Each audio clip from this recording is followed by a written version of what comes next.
Welcome to Watch, Review, Repeat. This is the podcast where two best friends discuss the latest in film and television and then do it all over again the following episode. My name is Colton Brown. Joining me, it's Andrew Meadows. Here we are. Hello. Hello, again. Here we are, doing this thing again. It's crazy. It is crazy. Before we started recording, we were talking about time and where it goes. We're talking about an Alex Garland film tonight. Yeah. And we were trying to piece together. We've done this before, right? Not too long ago. No, actually, it was over 6 years ago. Yeah. Which is bizarre to me. I didn't think we were doing. How long has this podcast been going on? How long have we been doing this? We've been at this not quite 7 years, but going on 7 years. I think almost August. A decade of recording. Yeah, over half a decade at least. Wow. And, we covered Annihilation back in the early days. In early 2018, we started the podcast. I think August 2017 is when we launched. Mm-hmm. So Annihilation. I think it probably would have been in the teens. Like in terms of the episode number, but it was definitely early days. So wow. So it's been a long time coming. Devs was a little bit later, I think. Right, that was post. Correct. Okay. Yes. So Devs, I think, I want to say came out perhaps in 2020. And so I think we ended up covering it probably because, movies were certainly weird. TV was an easier place to digest content during that, pandemic sort of thing that we had.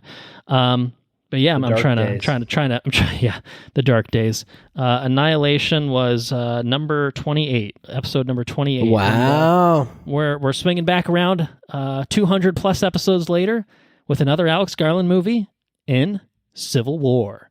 Alex Garland is a filmmaker that, although we have not covered a movie that he's done in over 6 years, and though we haven't talked about a project that he's done in probably close to 4 years, he's someone that comes up a lot. I feel, I think he's a filmmaker that is kind of always on the tip of our tongue as someone that's always doing something interesting, whether it's writing, directing, whatever he's doing. So Civil War, we'll have to see if it's another notch in the belt or if it's a misstep. I don't know. That's what the listeners are here to find out, is to how we felt about the movie. But we got a lot of other stuff that we're going to get into first, of course. I think we're still a little bit late to the party. I think kind of has been the trend, obviously, with movies. It's a little bit of a, number one, we got to make it to a movie theater, sit through a movie for 2 hours, usually over 2 hours when you factor in 30 minutes of previews. Of course, you got to factor in the new AMC pre-roll, Nicole, all everything. We got to think about them all, of course. But then we got to sit down and actually do the damn thing, which is what we're here doing now. So I think we're about a week and a half. Experience. Yeah, I mean, it's a thing, We're about a week and a half after the release date of Civil War, I think. But it worked out well because I think, Ghostbusters, I saw it fairly early on. You were a little bit late, getting to the theater, and then, by the time we recorded it, I was like, there were ghosts in it, I think. And maybe some busting that makes us feel good. But this one I saw only a couple days ago, and I think we ended up seeing it the same night, actually. So we should have some recency with this one. We saw this the same night? I think so. I think we both saw it on a Monday evening, if I'm not mistaken. Could be wrong. No, you're definitely right. Yeah, I had intentions of seeing it earlier. I think you had plans. Yeah, and I had thought about seeing it perhaps in Dolby, but didn't make it to the Dolby, so I see it in a regular theater. But we'll talk about that stuff. We'll get into it. But other things, obviously, we'll get to a fun fact shortly. We got some headlines, trailers, all the goodies. I don't think it'll be quite as stuffed as Ghostbusters was. That one really felt like, all right, now that we've got Dune in our back pocket, we got to catch up on all the stuff that we put to the side. We did a lot of catch up there. Obviously, it's been probably close to a couple weeks since we recorded that, so there's obviously been more that's come out. But I feel like this should be a less stuffed episode. I don't mean it's not going to be a Civil War we're going to talk about. There's a lot to get into with Civil War, I think, but But in terms of the other stuff, we got some good stuff, but we'll get into it. So anyway, how about a fun fact to kick things off? Do you have any fun facts related to Civil War? Fun fact. I mean, it's not very fun. It's actually I'm kind of, to be honest, I'm kind of disappointed to hear it. Okay, all right. Well, Well, I don't know what it is. You got to tell me what it is, and then I'll tell you how I feel. Hold on a second. Let me see if I can find a reference. We don't need references here. We don't need references on here. Our side. That's it. There is talks. There's rumors, and I think he's acknowledged as such. But I do not have the reference in front of me. Okay. This may be Alex Garland's last film that he directs. Yeah. I think I recall seeing a lot of headlines around this story, because I think there was. You're right. I don't have the reference in front of me as well, but I think there was some sort of quote. Garland stated that he would not direct any films in the foreseeable future after the release of Civil War, and that his co-directorial work on Warfare was more of a supporting character to Mendoza's. I should have just ended my reference right there because I'm not quite sure what he's talking about right there. But anyways, he doesn't foresee himself directing another movie. So Warfare is another movie that he's apparently attached to as director to clear that up. But he's what's it called? Warfare? Called Warfare. Yeah. Oh, okay. So I don't know anything about that, but it sounds like Civil War at a minimum will not be the last one. But I think and this is all kind of working off secondhand knowledge of a headline that I read a week ago, and then another headline that I think came out in response to that, being like, no, he's not actually retiring from directing. I think it just sounds like, he's a little burnt out from the process, wants to take a step back, and wants to focus on writing in the near future, which isn't to say that he'll never direct again. It's just he's going to take a step back and, Okay. I think maybe find a project that he's super passionate about or something like that. Yeah, and I think just wait until he feels the inclination to go back into it, I guess, because I'm having not directed anything besides, some short films back in the day. I wasn't personally burnt out on the process, but I imagine working with big budgets in Hollywood and everything, and then stuff can get pretty exhausting. I don't know if he's a family man, but being away from home potentially can be tough. Like there's a lot of things, and a spouse, right? When you're a writer, you can probably do a lot of that from home, and kind of have your own sort of schedule and everything that something just inspires you. You just keep writing. You just write something to your heart's content. When you're directing, you've got so many responsibilities, in terms of where you need to be, who you have to, talk to and interact with. Like I could see how you might prefer to just be the writer. I think the thing about directing that I think a lot of people like is the control. You know what I mean? But he's someone that I think wrote novels to begin with, wrote screenplays after that.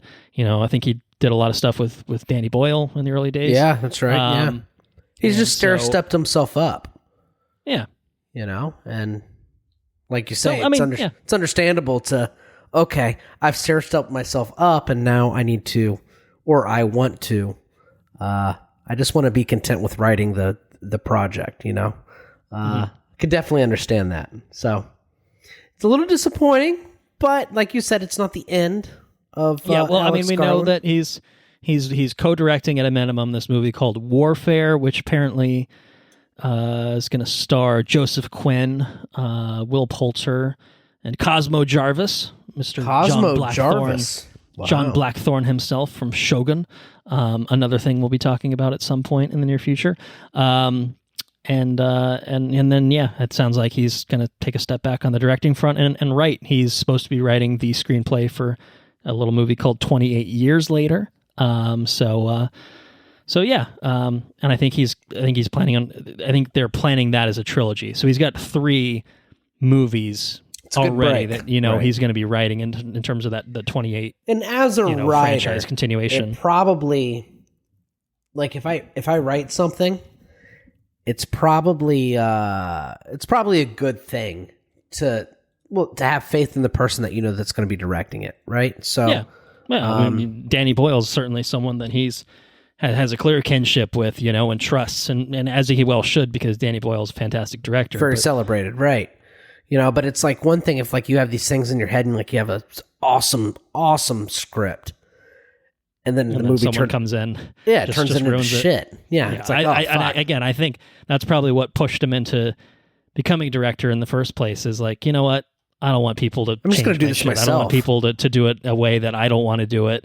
I'll just do it myself. Yeah, fine, I'll do it myself. Yeah, pretty much. So yeah. All right. Well, hey, we'll see what happens with what he's up to. Maybe it'll be another 6 years before we see an Alex Garland directed movie that we can talk about. And you know what? That's maybe it'll okay. Just work out that way. If that's what it takes to have a good Alex Garland film, that's okay. Take your time, dude. You don't have to make paycheck movies. It's fine. You don't need a Guy Ritchie. I prefer you don't. Honestly, right, exactly. Artistic integrity, man. That's it.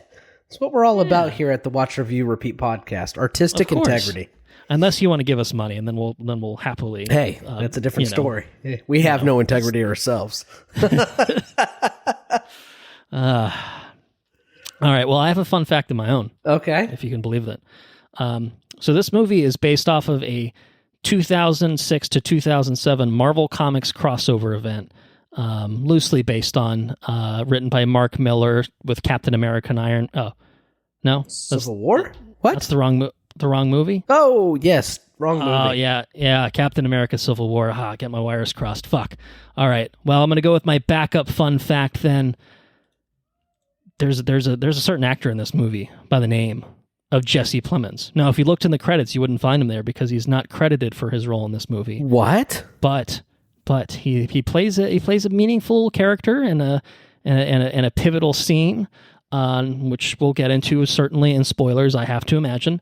But once upon a time, that character was not going to be played by Jesse Plemons, and it was only, I think, about a week or so before they shot the scene that Jesse Plemons entered the picture.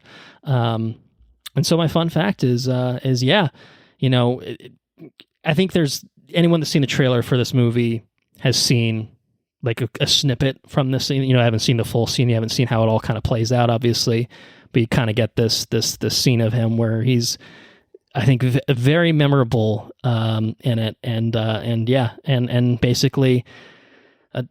Fun fact, which I knew, but you may not know, and maybe our listeners don't know, is that he's married to Kirsten Dunst, who obviously is a major character in this movie. And she suggested him. She said, "Hey, I know a guy that could maybe do this thing on short notice. He's just hanging around eating, shit off the craft table, being like, I'm just here eating food. He's just sitting at home waiting for a paycheck.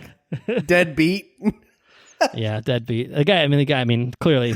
It's a real nepotism sort of situation. He definitely doesn't get any work on his own merits, but yeah, no, so she recommended him for the job, and obviously he got it, but he wasn't credited for this role. Yeah, I don't know. Sometimes when people make cameos and stuff, then they kind of. Like, I think this is another weird example. Like, Tom Cruise, I think, is uncredited in Tropic Thunder when he's kind of playing an unrecognizable Les Grossman. So, yeah, sometimes it just happens where, you pop in for a couple days, you're doing a thing, and you don't need it's just weird, though, because I found his character, we'll talk about it, later, but I found his character not insignificant, or I guess Tom Cruise was not insignificant either. But I don't know. Maybe he just doesn't want to be associated with that character too. Maybe that's well, that's possible. He's played some sociopaths in the past. Todd on Breaking Bad and stuff. And those are okay. So, but I don't know. And then he played a Nazi in Jungle Cruise or whatever the fuck it was. Oh, right. I never saw that, but yeah. I seem to be relishing. So I think I don't know. I think it might have just been a simple of let me just do a favor for my wife and this movie that she's going to be in, or maybe maybe Alex Garland. So, let me throw him a bone. I don't know. Maybe. Interesting. I found the quote. Kirsten Dunst said Jesse was around. I was like, let's just ask Jesse to play this role. And Alex Garland called it a stunning bit of good luck. And he says he's not being disrespectful to the other actor. It's just the film was very lucky to get Jesse, which it was. We'll come back. We'll come back to that. We'll come back to that scene, I think. So, all right, that's what I have on the fun fact front. And I think it's time to move on to some headlines. Headlines. So we're going to start with, something that, It's what we should do from now on, by the way. Headlines. So we have like a box office breakdown. Box office breakdown. We needed like a falsetto. Headlines. Okay. Just like a little jingle. Yeah. Yeah, yeah, sure. Why not? Whatever. Just an idea. All right. What do we got here? Someone dies. Ordinarily, we put them in the in memoriam section. But then some other people die, and we don't need to craft a specific in memoriam section for them. We can just stick them in the headlines. So, former football player, actor, and murderer O.J. Simpson has died at age 76. Headlines. It's a headline. O.J. Simpson, good football player. Had a successful acting career in the wake of obviously his football prowess, and then I think became more famous for murdering his wife and her friend. And he did have a Bronco, and then obviously being acquitted, and then getting loose in the Bronco, as part of that whole thing. The Kardashians. He had the Kardashian for the lawyer. Yeah, I think that's what catapulted them into stardom, right? Yep. So we have OJ to thank for the Kardashians, effectively. Thank you, OJ. And so, just OJ sucks. He was obviously acquitted at the criminal trial, found liable with the civil suit. Had the genius idea of writing this book called "If I Did It," and basically, more or less confessing to it. And then I think what happened is the family of Ron Goldman, who was the other person that he killed, basically got the rights to the book, and they rebranded the book to "If I Did It: Confessions of the Killer," and they also made the "if" really, really small inside it, so it just looks like it read "I Did It: Confessions of the Killer," which is incredible stuff. Obviously, was later arrested in Vegas, charged with robbery, I think convicted, and I think the sentence that was crafted was related in some significant way to the murder of Nicole Brown and Ron Goldman. Anyway, O.J. Simpson sucks. I don't feel bad saying that. I'm not going to miss this man. No one should miss this man. But I am bringing this up because obviously it's big news. He was certainly relevant in the film and TV field, so it's certainly relevant to what we're talking about. But I'm also going to take this opportunity to recommend everyone watch a documentary called OJ Made in America, which was a ESPN documentary, which was really, really fantastic. 2016. It's part of the 30 for 30 series. That's what I was trying to remember. So I think they released it as a 5-part miniseries. It's pretty long. It's like runtime is 467 minutes, so like it goes really in depth, and it's basically obviously his life, his celebrity, and him personally going through obviously the murders themselves and the acquittal, and then going through Vegas. But it does a really good job of kind of breaking down the state of racial relations in America at the time, and the kind of context and the background in which he went to trial. So I would highly recommend that if anyone is interested in watching that. Of course, there's also The People v. O.J. Simpson, which was the fictionalized FX one, which I haven't watched, but I believe Anna has watched and likes, with a star-studded cast. Cuba Gooding Jr. playing O.J. I think Sterling K. Brown is in it, and it's question stacked cast. But so O.J. get a paycheck for all of these? I doubt it. I don't know. Or did he? If nothing else, the civil suit probably, there's like pretty much any time he makes a lot of money, it probably just gets rolled right to the Goldman family. Is probably kind of the truth of it, because, I don't know for a fact, but I don't think that he's getting paid for certainly like the documentary or anything like that. So, yeah. Anyway, see ya. OJ. All right. Headlines. Up next. Headlines. All right. Now moving into some I don't know, some other headlines, I guess we'll say. The Matrix 5 is happening. How do you feel about that? Come on, man. So here's the deal. neither Lana nor Lily Wachowski are going to be directing. Instead, I think Lana is producing it, but in their place, Drew Goddard is set to handle the directorial duties, and he's a filmmaker that you would recognize for having, I think, most recently directed Bad Times at the El Royale, and then prior to that, his other movie that he directed was The Cabin in the Woods. So Okay. Not bad there. I think the original creator of the Netflix Daredevil, and then left I think pretty early on to do other stuff. But seems like he's good. But yeah, I think the real thing is, do we need Matrix 5 really? So with Drew Goddard there, I mean, is that enough? Is that enough to make you think, maybe it could work? Maybe, yeah. Well, it's enough to make me question, right? Okay. The Variety article that you linked, it's funny. The first sentence in the article is Warner Brothers is going back to the Matrix. Period. And that's the first. That's the first. No exclamation point. Just like, oh, fucking here we go again. Yeah. Is the Matrix something that could be made that could be cool? Yes. Do I need more retellings? No. Do you want to remake the Matrix? Is it time? I don't know. I mean, it feels like it's. I don't know. It feels a little early for a remake. I mean, it's tough because they just did Resurrections or whatever. And that was horseshit. It was terrible. And yeah, it just kind of felt like, well, we really didn't need this. But also like, could you have made something compelling? Maybe. Yeah, right. It was like maybe there's a way to make a Matrix sequel that's like a meta commentary interesting, but that wasn't it. Right, exactly. Yeah. So I guess it depends on what Drew Goddard is given for material. I mean, like with everything, you give me a good thing, I'm sure it's probably going to be good, I'm not going to say that you can't make a good thing out of the Matrix. I'm just going to say that it's unlikely. I'm a skeptic. That's what I'll say. Yeah, I'll say skeptic as well.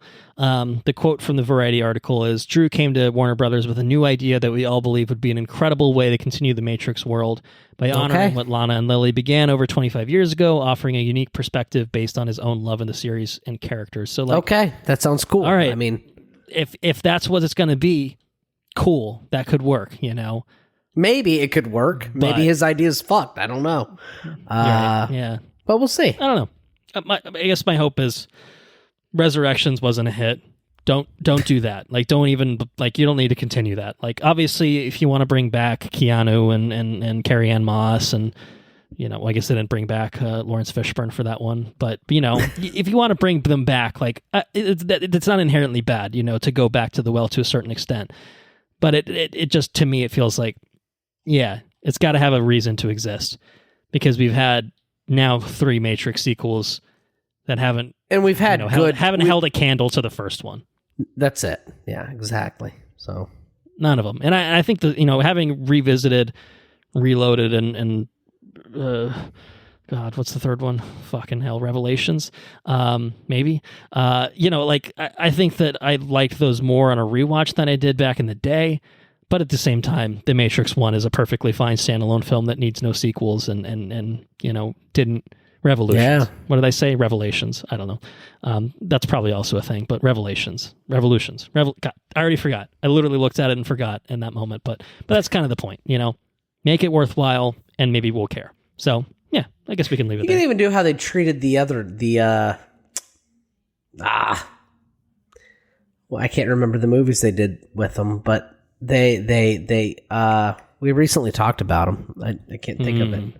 Where they introduced we're going to do the sequel to the original, but we're going to ignore the other things that were made. Oh, sure. Yeah. I mean, I guess Halloween, Exorcist have done that. Horror movies have done that recently, but I feel like other stuff has done that. Terminator, Dark Fate was another one that did that, where skipped over the middle ones. Yeah, that's a pretty popular trend.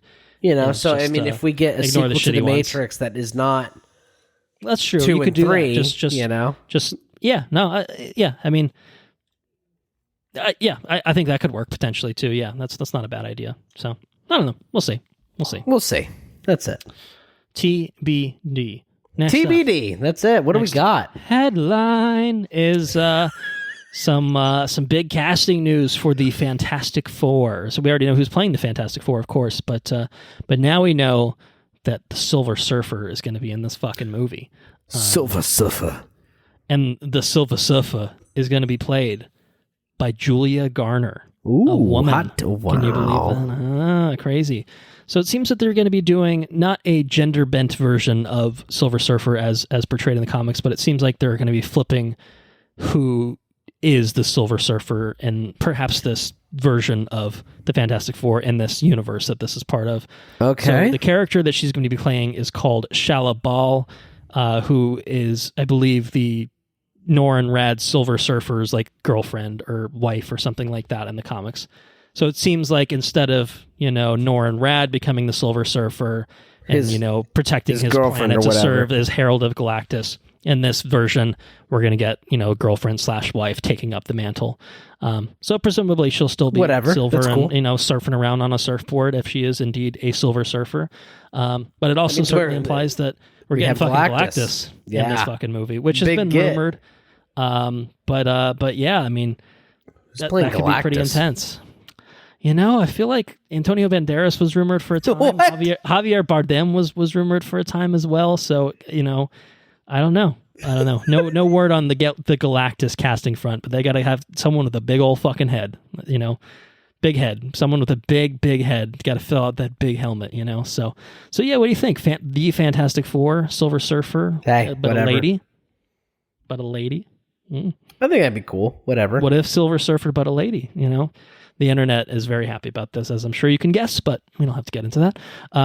What is the internet saying? They're very upset.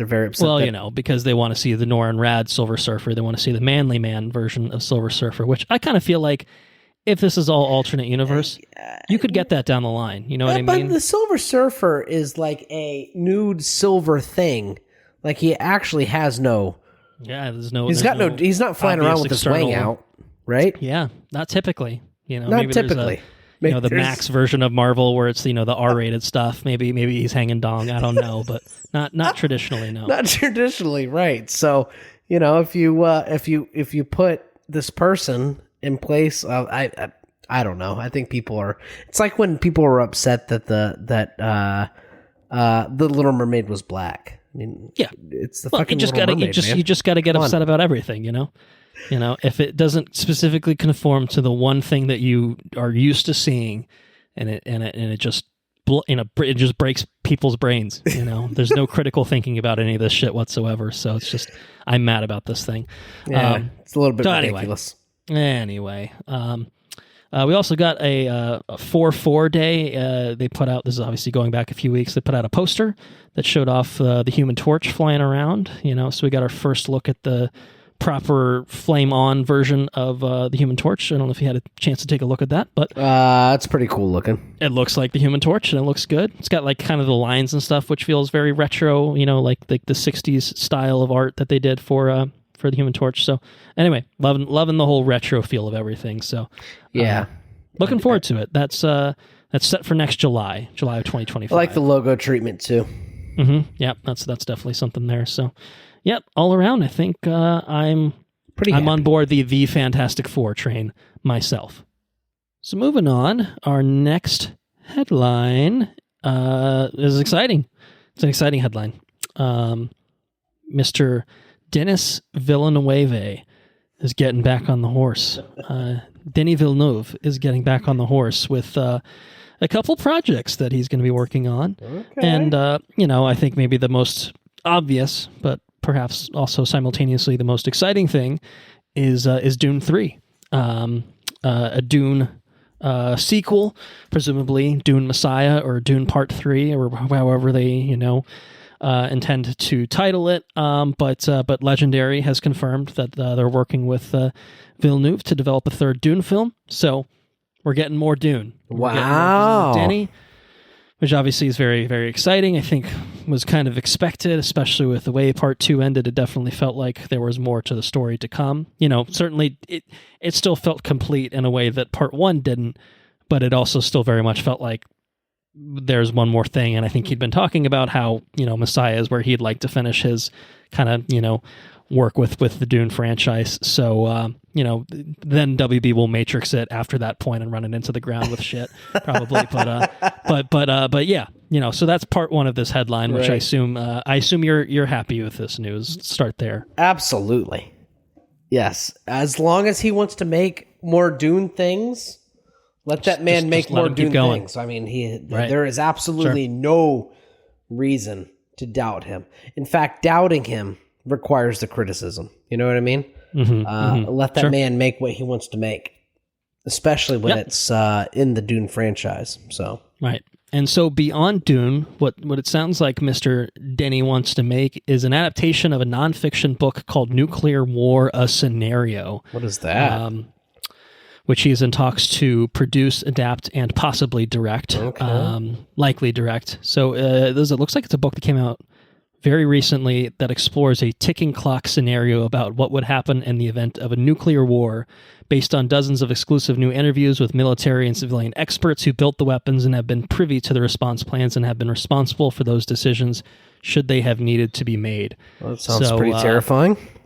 Yeah, I think especially we're talking about Civil War on this episode, and it feels like, what if this thing happened? And it's not quite nuclear war, obviously, but it's still a very real and scary possibility. And I think that nuclear war to me sounds like something that could kind of fit that thing where it's just like, it's close enough to reality that it's terrifying, but maybe if you do it in a way that's not completely, terrifying, it can at least have some sort of entertainment value to it, or at least some sort of artistic value to it, if nothing else. So yeah, that could be something. And nuclear stuff is in these days. Oppenheimer, obviously cleaned up nicely at the Oscars. Maybe it's Denis' time, to shine. True. Maybe Dune Part 2 will get him, a directorial nod or something too. We'll see how that all plays out, But yeah, what do you think? Does that sound like an interesting movie? I think all of it sounds pretty interesting. I think Denis being attached to a Dune 3 sounds fabulous. I think that the Atomic movie sounds like it could be. I think it's true. You say the word atomic. I hadn't really put it together, but he's already got a little bit of experience dealt with that a little bit. Dune, a little bit. And, it was unique about the Dune, not to go back off into the Dune weeds. Oh, no. This is but every the power episode. of Everyone knows this. The power of the atomics were still frightening to everyone involved in the conflict in Dune. True. You know what I mean? Yeah. So, it's not the weapons are not without their merit. They are highly effective and scary weapons, So, even in a universe like with Dune. So I don't know. He's an incredible filmmaker. He's an Alex Garland type. We'll watch anything he does. Bingo. Think. Yeah, that's the best way to put that. So yeah, I'm excited about it. Right on. Me too. How are you going to be excited for a live action Teenage Mutant Ninja Turtles film? I did not click that. Rated R. What? Rated R. I must have skipped over that headline. I didn't see that headline. So it is going to be an adaptation of a popular recent storyline called The Last Ronin. So they did. I think this run came out. Yeah, it started in 2020. It was 5 issues, ran through 2022. Basically, where all but one of the turtles have died, and so oh my gosh, this turtle is basically who seeking is revenge. It? Which one would it be? I think that it's intended to be somewhat of a mystery, so I won't say. Okay. Yeah, as far as I'm aware, but I think they're making a video game adaptation as well. At least I feel like I saw something along those lines, and now they're trying to do a movie of it, and a live action movie, which I think they're still going to continue with probably more kid friendly animated stuff. But yeah, straight up rated R. Which, to be fair, the Turtles back in the day, like when they first came onto the scene in the comics, were like violent, like black and white violent comics. Like it wasn't until later that they kind of. Yeah, not initially. No, not entirely. So this isn't, crazy, for the Turtles to go a little darker than they have with certainly what we expect from the franchise. But I don't know. Yeah, I mean, how do you feel about that? It's coming from the co-writer of the upcoming Boy Kills World, which is the I'm narrating while I kill people movie, and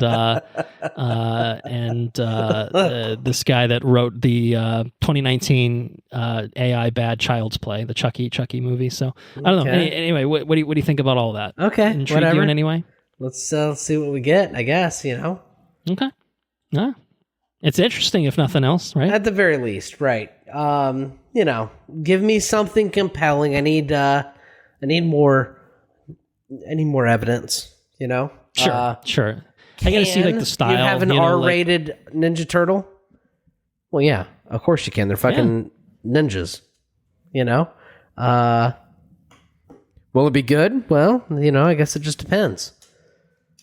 So that's kind of where I'm at. Yeah. Well, I'm gonna give you a real noir style reading of the synopsis.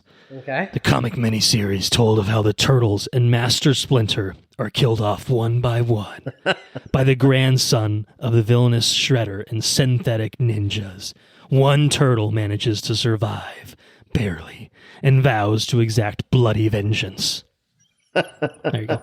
Jesus so there you Christ. go. That's your that's your a pitch. synopsis. I find my hope for a good movie a little bit less. Yeah. I'm not super excited about that. You didn't like my reading of it? No. Interesting. Maybe if I read it in a normal voice, you would have liked it more. I don't know. We'll see. All right. Well, we'll see what happens with The Last Ronin. TMNT, The Last Ronin. Probably TMNT, TBD. Yeah, I love it. All right. Well, this next news is fucking hype as fuck, I have to say. Keanu Reeves. He's thinking he's back to voice Shadow the Hedgehog in Sonic the Hedgehog 3. That's a big get. It's a big get, but it feels right. You know what I mean? I feel like he just sounds like he'd be Shadow, doesn't he? It just feels right. It just, he just feels like he kind of and presumably if this is a Shadow that is inspired by the PlayStation 2 iteration of Shadow the Hedgehog, he'll have guns and shit, so he's trained for it. He knows how to do that sort of thing. So anyway, no, I think it's great. I mean, I feel like the voice cast of these movies is just kind of getting better and better. Yeah, for sure. Idris Elba was kind of like okay, shit, all right, he's going to be Knuckles, fuck it, I guess. All right, cool. And now Keanu Reeves, okay. Now Keanu Reeves is in it, So yeah, I mean, pretty good. I'm in. I mean, I don't know that there's much else to be said, but I think it feels like a good match, I think.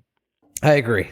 So, looking forward to it, and don't forget, Knuckles is premiering on Paramount Plus very, very soon, aka it's probably already on Paramount Plus for those of you listening at home. No, we will not be covering it next, but maybe we'll cover it. I don't know. Maybe you want to give it a laurel. I don't know. We'll see. I don't know. Probably not, but it's going to be out. So just letting you know. Anyway, last headline. Some big news.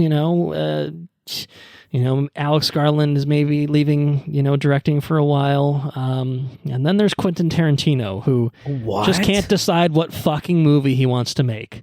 Because Quentin Tarantino, has his rule. He's only allowed to make 10 movies.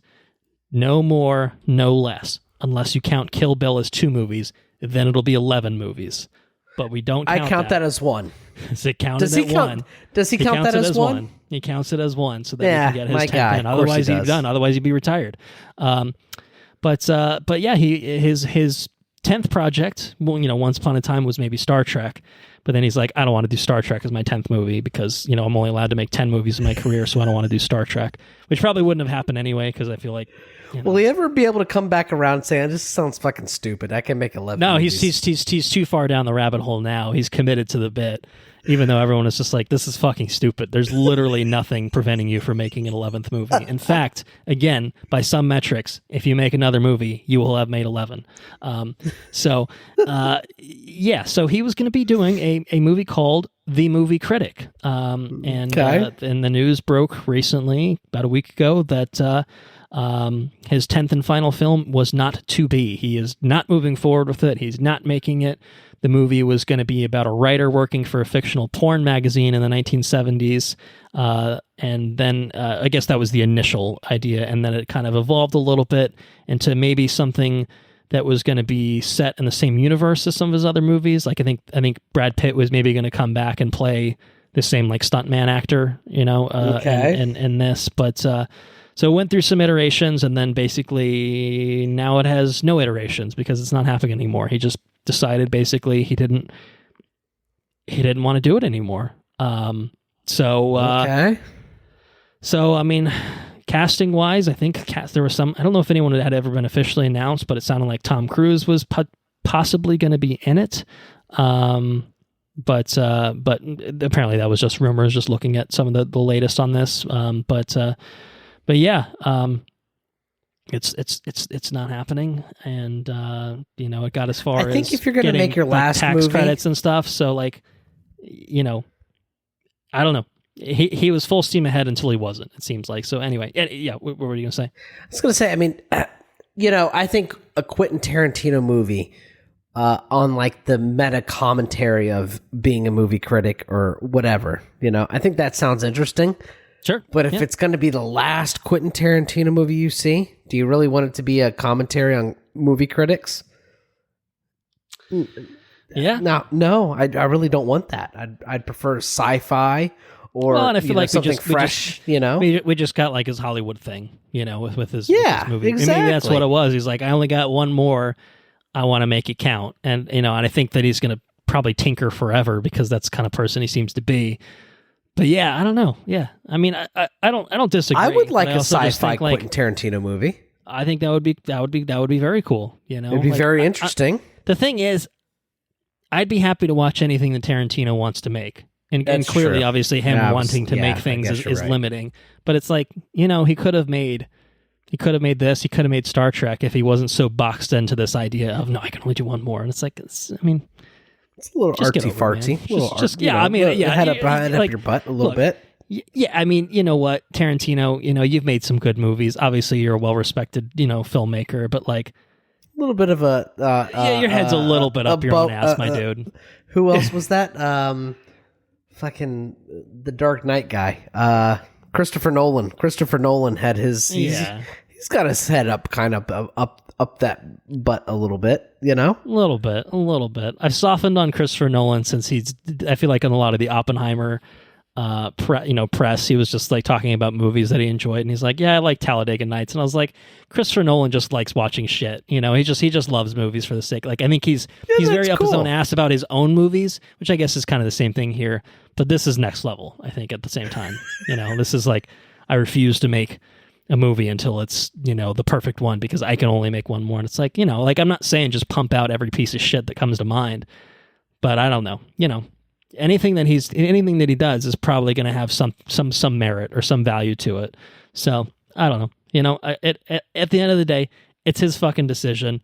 Is it a huge loss, this movie? I don't know. Who's to say? Yes, if we're going to get one more Tarantino, would this be the thing that I would really, really think, oh, fuck, this is it. This is awesome. This is his, this is going to top Inglourious Bastards or whatever, No. The Critic movie is not the one that I want. So good.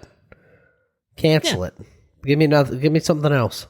Well, you're going to get something else, but you're going to have to wait to find out what it is, because that's it. That's what's going on there. So no more The Movie Critic.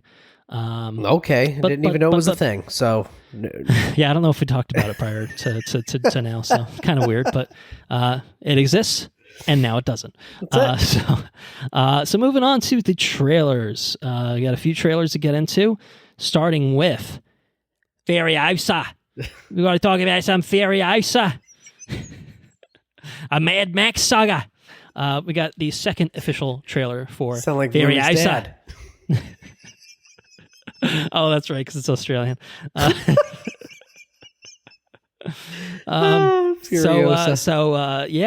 George Miller is back in the director's chair. With Anya Taylor-Joy and Chris Hemsworth starring in this movie. We got the first trailer, and I think we kind of felt this doesn't look quite Fury Road level. Can you capture the lightning in a bottle again? But it didn't seem like it was quite hitting the right mark. Right, too much CG, not enough. That's like practical effects. Okay. I was going to say that is what I recall our consensus being. So, with official trailer 2, some new footage, new stuff in this. Are you feeling any different about Furiosa? What I will say about Furiosa Road is I recently read an article that there was a shoot that happened. Do you know about the shoot that happened? Have you read about this? I'm not sure. There was a shoot that happened, and it took, I think, over 200 stunt doubles and like 60 days to film. And that's for this movie, for Furiosa? It's for Furiosa. Yeah. Gotcha. So like he's still going balls to the wall behind the scenes in the way that he probably did for Fury Road. That's what I gathered from what I read. Okay. That is not what I gather from this trailer. Yeah. I'm kind of getting the same vibes as I did last time, personally. I am. But what I will say is the entertainment value of this trailer is higher than it was in the first one. Okay. I think that this movie looks more entertaining than the first movie that I saw. Does definitely look a lot more CG. But with what I read and with the entertainment value that I'm getting from this trailer, I think that there's probably a very entertaining movie in here. And I'm watching the trailer while I talk about it because I didn't want to talk down about it because I think that it's. I mean, listen, Fury Road is. I mean, it's a special kind of movie. You don't kind of like what you don't want to like.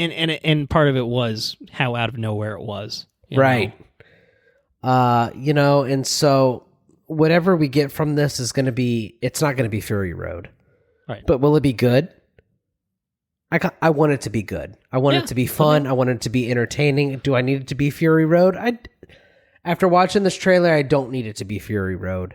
But I want an entertaining movie, and I do want practical effects to be present. I want the vehicles to be present. I want the heart and soul of Mad Max in this movie. So. I hope it's present. I mean, I'm excited about it. So, yeah, I mean, I am too. At the end of the day, I am excited about it. I think it's George Miller back, and that's kind of a reason alone for me to think. He's not he's maybe like a Tarantino. He doesn't make that many movies. No, and when he does make a movie, it usually turns out to be pretty fucking good. And so, I think I mean, it could work, It's been long enough. It's not like it's been 2 years since Fury Road. Like, we're talking about close to a decade now. So this isn't just, pulling it out of his ass because it's like, shit, we got to make a sequel because the last one was really popular and people liked it and shit. Like, no, this is still, clearly something that he's taking his time and bringing to the screen. It's the most Australian that Chris Hemsworth has ever been, I think, in cinemas, which is exciting. I think he's probably excited to be letting loose, mate. Just really going for it. That's cool. That's cool. Yeah. I'm looking forward to it. I am.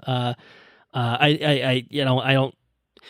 It's unreasonable to expect that it will meet or eclipse Fury Road, but if it can do its own thing and be 2 hours of balls to the wall, Mad Max, if it's 2 hours of its own thing and it sets its own like lunar projections, you know what I mean? Then I think that's good.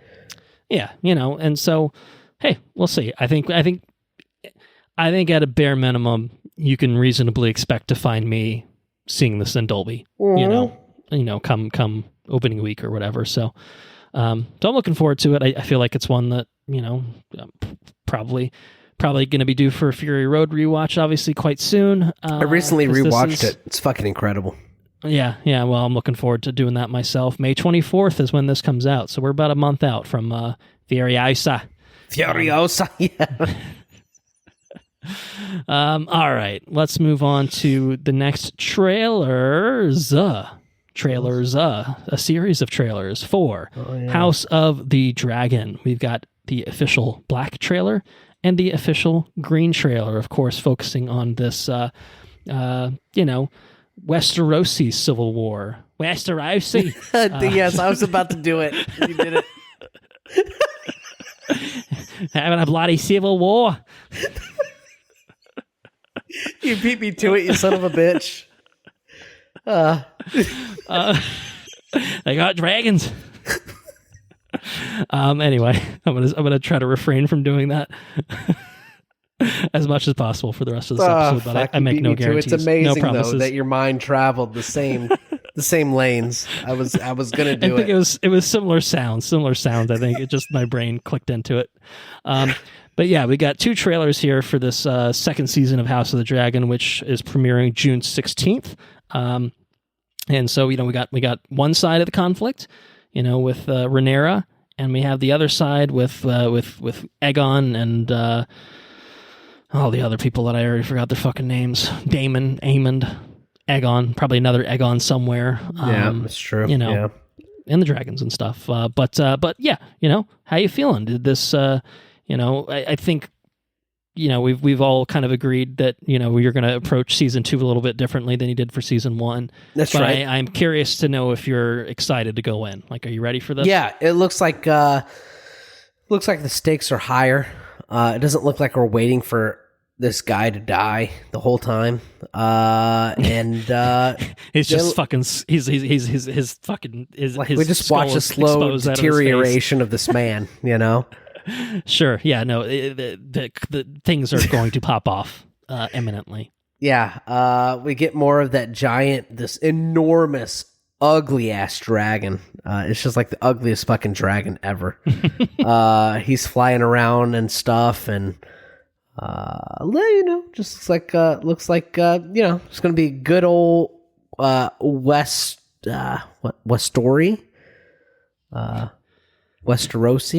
war conflict.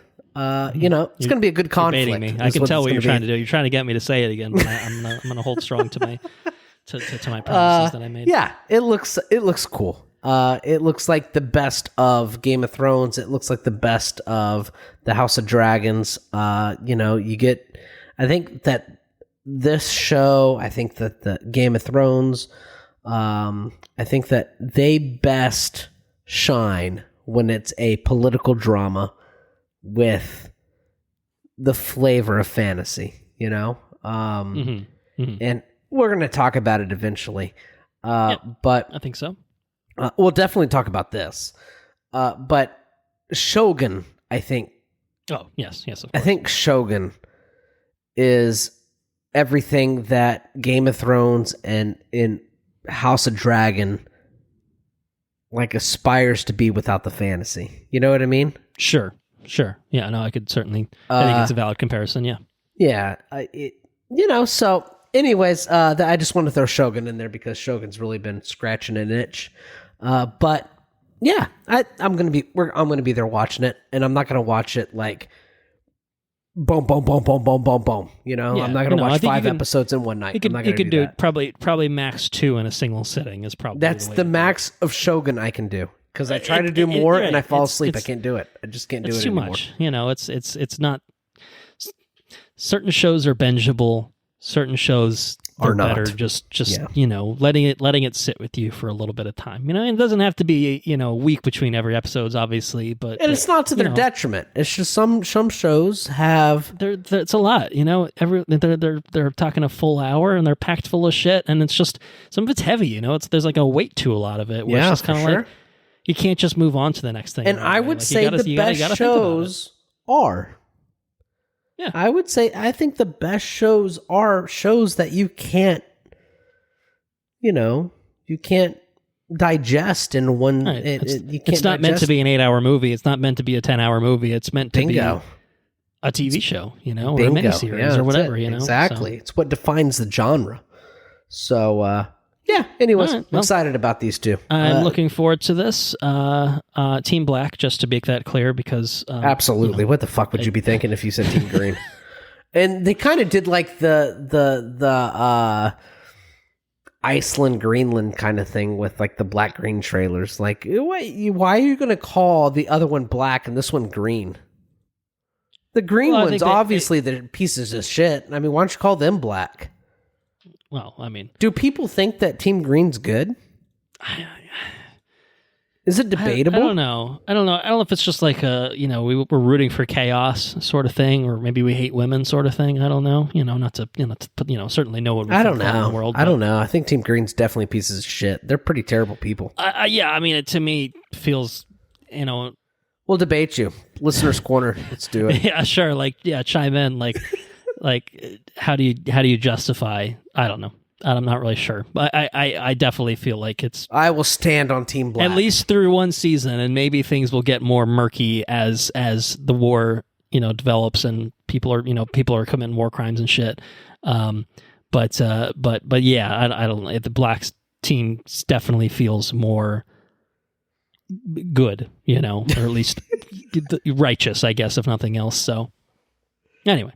House of the Dragon coming in June, and we'll get around to it later. Beetlejuice. Oh, official teaser trailer for Beetlejuice.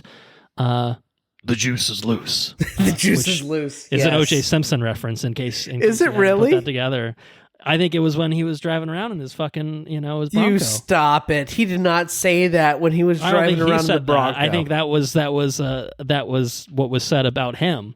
Because no, you stop. No way. I'm pretty fucking sure. Because the juice was his nickname in like football, I think. So that's incredible. The juice is loose. That's what they said when he was running from the cops in his Bronco. I'm pretty sure. No way. So a little bit of synergy there, but incredible. Respect just went up for OJ.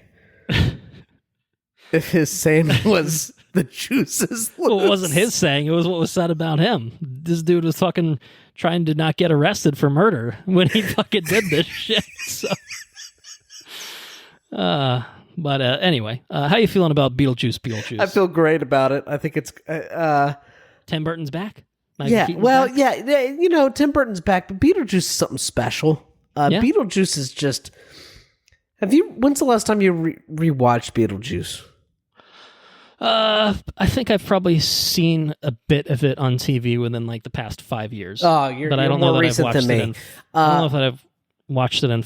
I feel like I watched it at some point, but that was probably like within the past 10 years. Would be my I watched it all. I think that's the last time I've seen it within the last 10 years. But I've seen like trailers of this, and then I've seen little snippets. I feel like I always see the clip of him. Waiting, getting the ticket queue, and it's just the super long number. It's like, oh, fuck, It's good. Beetlejuice is just wildly creative. Like, in what world does Beetlejuice get made? You know what I mean?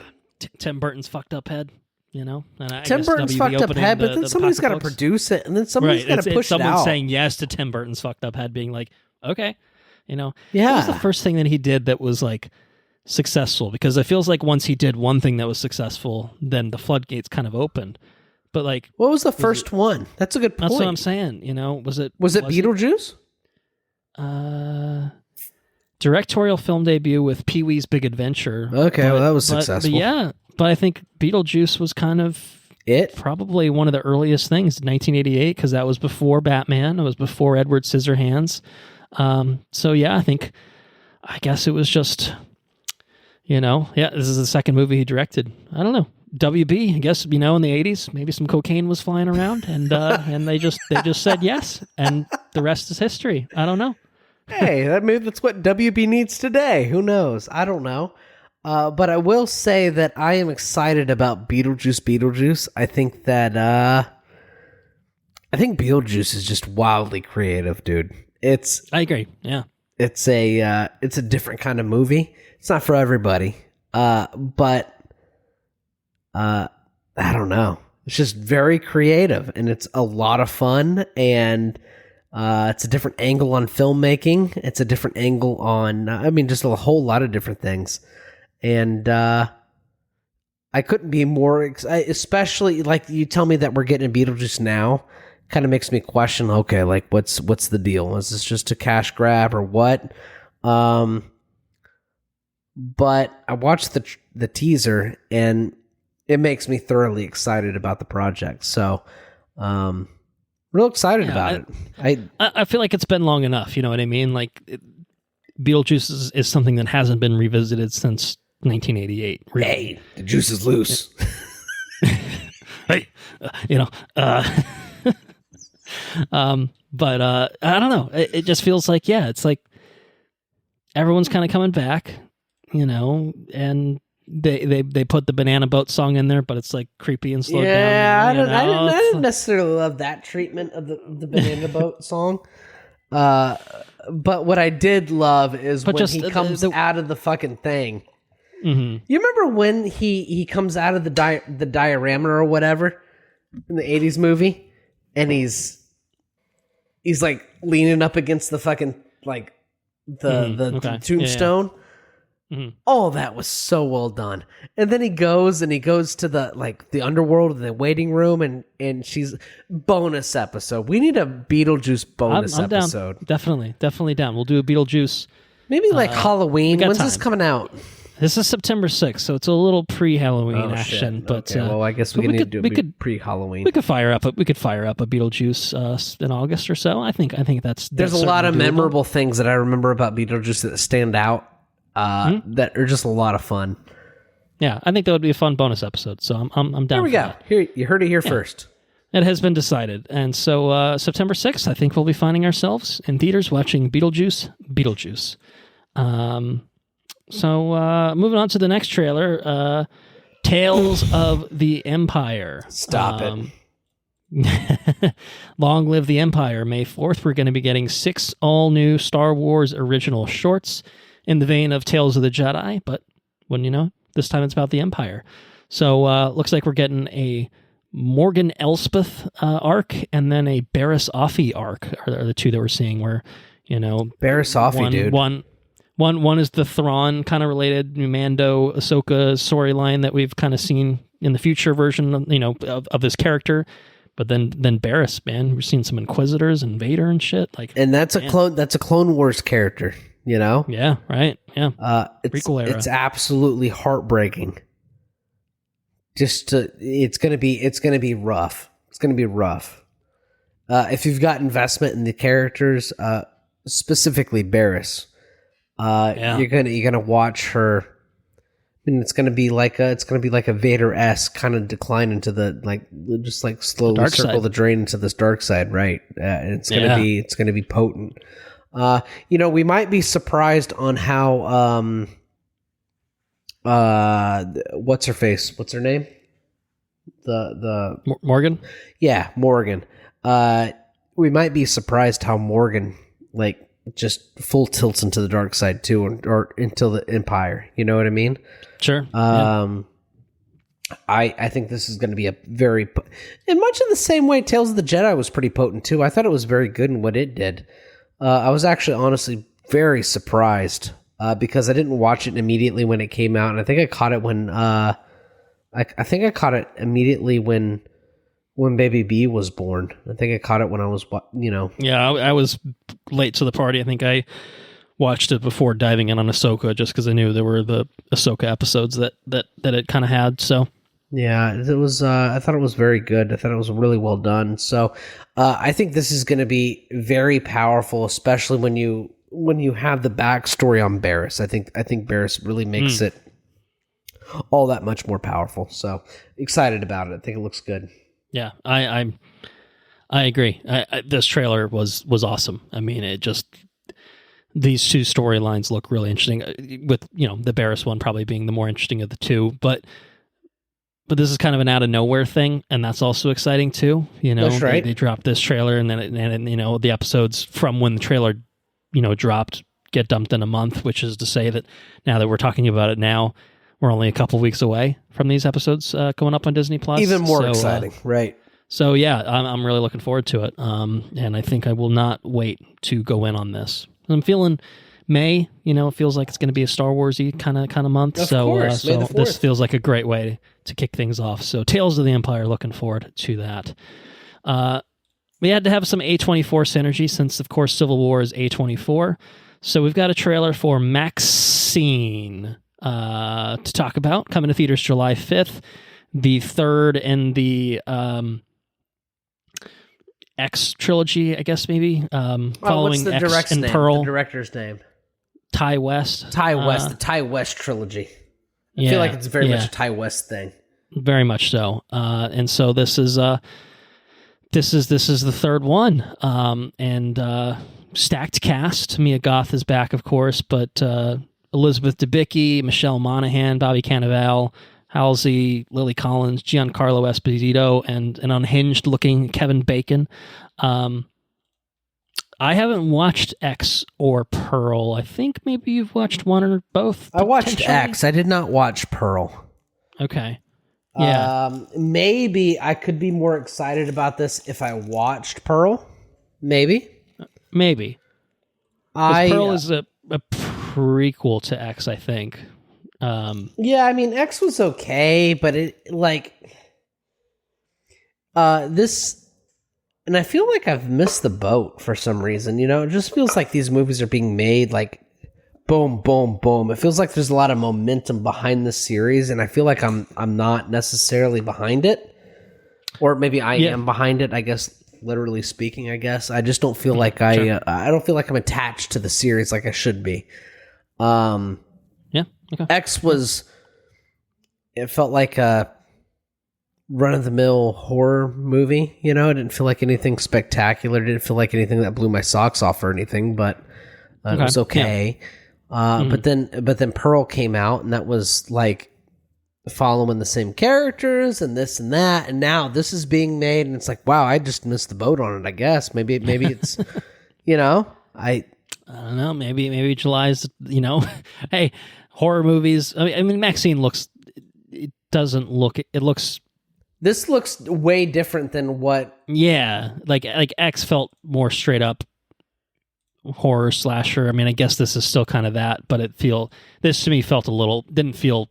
It felt a little bit more expansive. Yeah, and just like the Pearl felt different too. Well, I did. The trailers of Pearl felt different, right? And I didn't get into it because I watched the first one. It's like it was okay, but I don't necessarily need to invest all this time into this, But anyways, so right, maybe I've missed the boat. Maybe I need to invest more time. Okay, are you willing? Does this trailer get you intrigued enough to? I thought it looked interesting. Yeah, the cast. Okay. The cast is star-studded. I thought the trailer was well made. So I mean, yeah. Stylish, which A24. Stylish, yeah. They can put together a pretty mean trailer typically. So there was a trailer on here that talking about A24. There were like 3 trailers that I caught before Civil War that were A24 related or A24 produced, I guess. One of which was a movie called, I think it's called The TV Glows. Yeah. Does that sound right? I saw The TV Glow. TV Glow. I saw The TV Glow. Yes. Yeah. Man. That movie looks fucking bonkers, dude. Mm-hmm. And normally I don't make a lot of time it's just so cumbersome to go to the movie theaters. Lately, this looks like something that I would thoroughly like to carve out some time to go watch. Something super artistic. Yeah. Something very different. Something very A24, Yeah, definitely.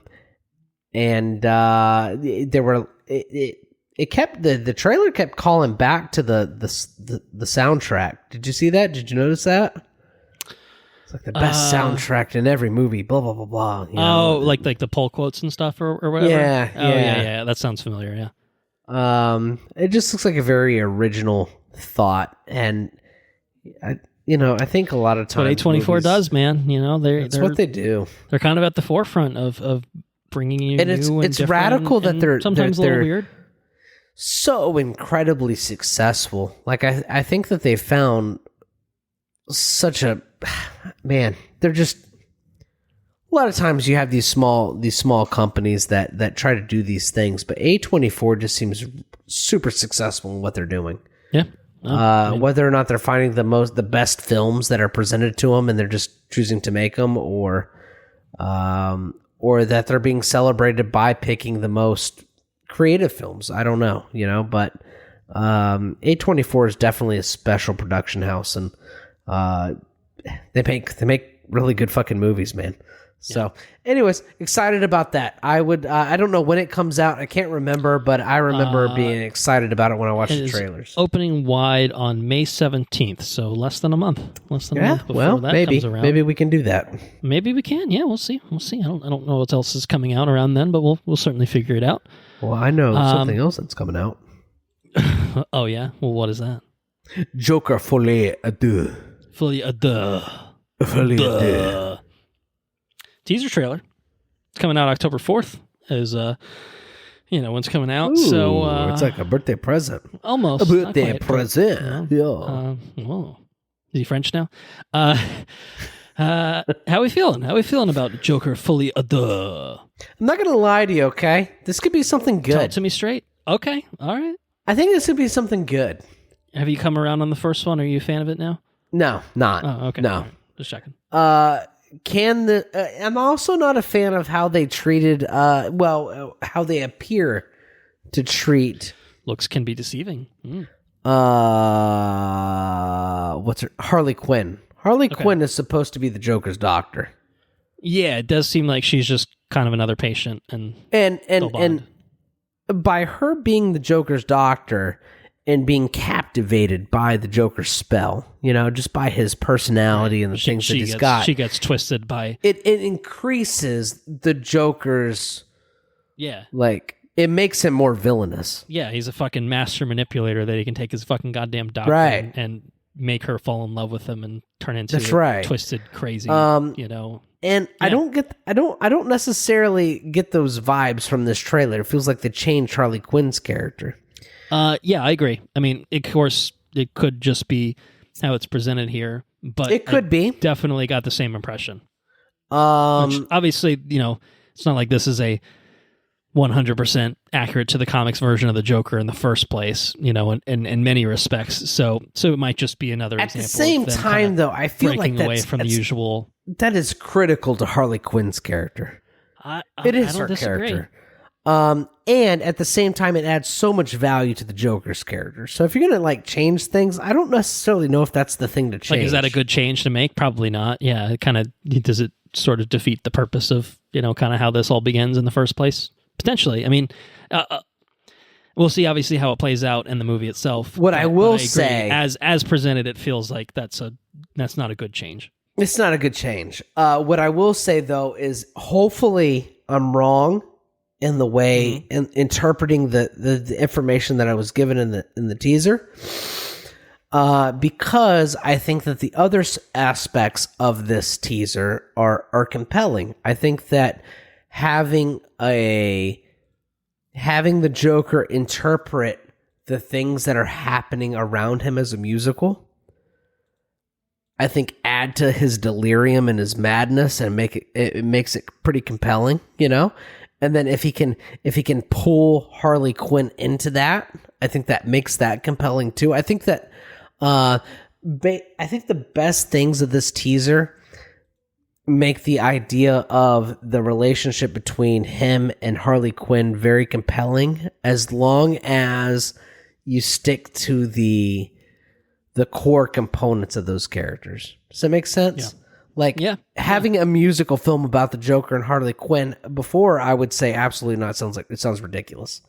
But the way that this was presented, I think that maybe you could have something pretty good. Maybe this is how the Joker interprets the things around him, and maybe he's able to pull someone else into that universe, into that orbit. And if he's able to pull her into the orbit, maybe he can pull the audience into the orbit as well, and you get this whole thing, and I think that could be very, very cool. Do I think? Is that possible? I don't know. I think that's high reaching. Is it possible? Yeah, it could be possible. I think you could have a really good movie here, but I guess we'll see what we're actually given versus what I hope we're given, and that's usually two very different things. So yeah, I can't find it in me to get to get enthusiastic about this. I just can't. I think it looks like more of the same, which is obviously going to appeal to a lot of people. The first movie was very, very successful. People liked it a lot. It did not. I don't know. With me. I don't know why. I stopped. I stopped trying to answer that question a long time ago. I'm not ready to go back and try to figure it out. I don't really know. I mean, the Joker is an interesting character, obviously. This iteration does nothing for me. Could he do something for you if he was just a little bit tweaked? I mean, maybe, maybe. I don't know. I just, to me, it looks like it's doubling down, which it should because of how much the first movie made. And so I'm not begrudging anyone for making this movie or for deciding to do things in the same way and bringing Todd Phillips back. But it looks just as insufferable as the first one was for me. Where the first one was pretty terrible. I did not like it. It just feels just so up its own ass. I mean, talking about, movie, directors, I don't know about directors necessarily, but movies, this is a movie that just feels like it feels like it's like, well, we're making art, but it's like, are you? You know what I mean? Like that's kind of how I always felt about the first Joker, which again, maybe will ruffle some feathers. I'm not really sure. We'll talk about it in the listener's corner. It never did anything for me. And I watched the movie and I was like, no, I'm kind of still in the same boat that I was walking in, where I'm just like, I didn't ask for this, didn't need this, didn't think that it added anything to this character. I think it's fairly well shot, and like Joaquin was good and the score was good. Like there are things about it that are good, but as a whole conceit, I didn't get it. I didn't need it.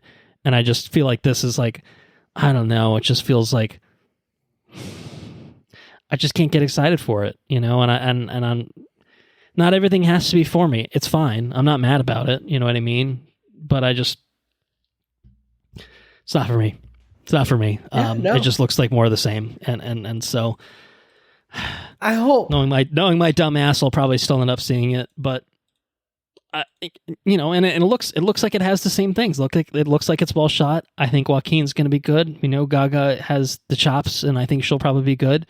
To me, it's just the question mark of, is the story, the characterization in this going to make it worthwhile? And the answer so for the first one for me was no, not at all. They totally changed Harley Quinn, and that's it was doing this loose version of the Joker, and now we're doing a loose version of the Joker and also a loose version of Harley Quinn. It's like, I don't know. I don't need things to be slavish to the comics. I don't think it doesn't need to be a super accurate adaptation. I just don't find this interesting at the end of the day. So yeah, I'll be negative Nancy on this one. It just doesn't. That's okay, dude. Just doesn't move me in any way. I hope you're wrong. Also, I mean, you talking about up its own ass, Joker, Folie, Deux, really? You know what I mean? Does Folie Deux mean? Well, let's find out exactly what it translates to. Folie Deux. It's a shared psychosis or shared delusional disorder. Okay. It's literally French for folly of two. Yeah, I mean, it's fitting. It just again feels like we're making art, man. It's like, okay, well, actually, you're just standing naked in a chair. It's like, that's cool, man. Like, you can do what you want. I'm not going to, I am judging you for it, but like, you can do whatever you want. You can call it art. Like, if you're just, I'm throwing art, paint on a canvas. It's like, it's art, man. It's like, it's one person's idea of art, but you do you. Like, I'm not going to tell you how to live your fucking life, man. But I'm being honest. If Harley Quinn is not his doctor, it's gonna be a hard get for me. So hard sell, right from It's like, well, what if one crazy person, but what if two? What if two? What about this thing that you dropped on me? I had no idea it was going to happen. What is this? I had this really good idea of. I also just, as I was wildly gesticulating about Joker Folie, I whacked my finger on the second microphone in my room and cut myself on my finger. So Jesus Christ. That's some real Joker shit right there. I'm really getting into Folie. That's some Folie shit. It's like what he would do because he's crazy, man. He would make himself bleed because he's crazy. So I had this idea of what if instead of doing one last trailer, I plugged in a little short film, and I thought... Yeah, we just watched a fucking movie. Yeah. I thought maybe, having not watched it before I put into the script, I thought, this is a little Spider-Man Into the Spider-Verse, Across the Spider-Verse related short film. Maybe this will be a nice, fun little pick-me-up before we, bring things back down a tad with Civil War. Oh. That was my mistake. This is not a pick-me-up sort of short film, I don't think, but maybe it's worthwhile. So how did you feel about the So I had no idea this was the thing, story? so thank you for planting it in our... Sure. I don't even know what I said, but planting it in our news thing. Thoroughly enjoyed watching it. I clicked on the link and I was expecting a trailer, and it was like, God damn, this is a long Marvel introduction. Like, it's like... First minute is just logos. Yeah, exactly. What's going on here? And then I was like, oh, this thing's 7 minutes long. Okay, it's not a trailer. It's a official short film. Yeah. Yeah. Between the events of Into the Spider-Verse and Across the Spider-Verse, to make that clear, although it has no plot bearing, I think it's really just it's about something different. It's truly terrifying, to be honest with you. I felt Miles sweat when he was experiencing all these spiders, and stuff crawling all over him. It was Spider-Verse very horror terrifying. movie out of nowhere. Yeah, but it was very touching to see him confined in his dad. There's a you watch this kind of thing and you interpret it differently. I think when you have a little baby. His dad's excited about movie night and his little baby does not want to watch movie night. He'd rather go to his room. I am, knock on wood, I don't have that issue because I have a very, very little baby and he doesn't really say much of anything. Mm-hmm. But I loathe the days when he does not want to sit down and watch a movie with me. He'd rather go sit in his room. And I know those days will come eventually. But that's, it's kind of sad, and I kind of feel like the dad's anguish when that happens. Sure. At the same time, I feel the dad's, joy when Miles comes out of the room and has to go for a walk, and, you kind of really feel both. You kind of feel both emotions going through there, it's pretty interesting. And I think this is a really well-made short film. I think it's entertaining. I think it's emotional in much of the same ways that the Spider-Verse, both the first film and the second film, I think they really capture the emotionality between what it is to be Spider-Man and what it is to be the parents and everything in between. And really something special, man. The studio really understands the characters and they understand what they're making, and there's a lot of passion behind what they're making, and it really comes through what they're creating. So whether it's a short film on YouTube or whether it's a full feature film, I think the studio really has their shit on they have it on point. So it's really fascinating that one pocket of Sony is so competent, and then everything else is just kind of like, they don't understand anything, right? How do movies work? I don't understand any of this. But it's like the other Spider-Verse things, packed with heart, and this one is not, like you said, intended to be. Look, it's 84 Spider-Mans. It's very much just even superheroes have anxiety too, that sort of thing. And just, because he's a teenager, and it just, I don't know. I agree. I think it was a good kind of emotional story told in this kind of fun little short package that no one really asked for, no one was expecting, but it's just kind of a nice little bonus that we get, which I think they dropped it around, I think maybe the day that Beyond the Spider-Verse was originally dated for a long time ago, and that's probably still 2 years away, unfortunately. But the other thing I wanted to note, this is very cool. This particular short was developed and produced in the inaugural year of Sony Pictures Animation and Sony Pictures ImageWorks Leading and Empowering New Storytellers program, the LENS program, which is a 9-month leadership training program that provides candidates from underrepresented groups with an opportunity to gain valuable leadership experience in animation. And the final deliverable of the program is this. As a result of that thing. This is the result of like some sort of film education program? Yeah, basically. That's absolute. Fuck, dude. Which is cool, Oh, that's incredible. That's awesome, Yeah. That's a good medium to do it. You don't need a 2-hour version of this, but a 7-minute version of it packs all the punch that it needs to pack, So, yeah. I thought it's incredible that those opportunities are had. You know what I mean? That people can take advantage of those opportunities. For sure. So it's up on YouTube. Just check it out on YouTube. Once again, the Spider Within Spider-Verse story. Check it out. It's worthwhile. It's been up for close to a month now. So I had to find the right place to work it in. You worked it in, dude. Good for you. So we worked it in. That's it. That's it for our trailers and other things, etc. Short films and stuff. We don't usually have a short film section, so we probably start doing that. We probably don't need a little headlines, thing for short films. Short films. I was going to do a deep voice one, but we kind of already have that. Short films. I don't know. I have it. Short films. Short films. There you go. Sound pretty good. So there you go. That's the conclusion of our short films segment. We don't need to talk about a box office breakdown for Civil War, do we? I feel like that would not be nice.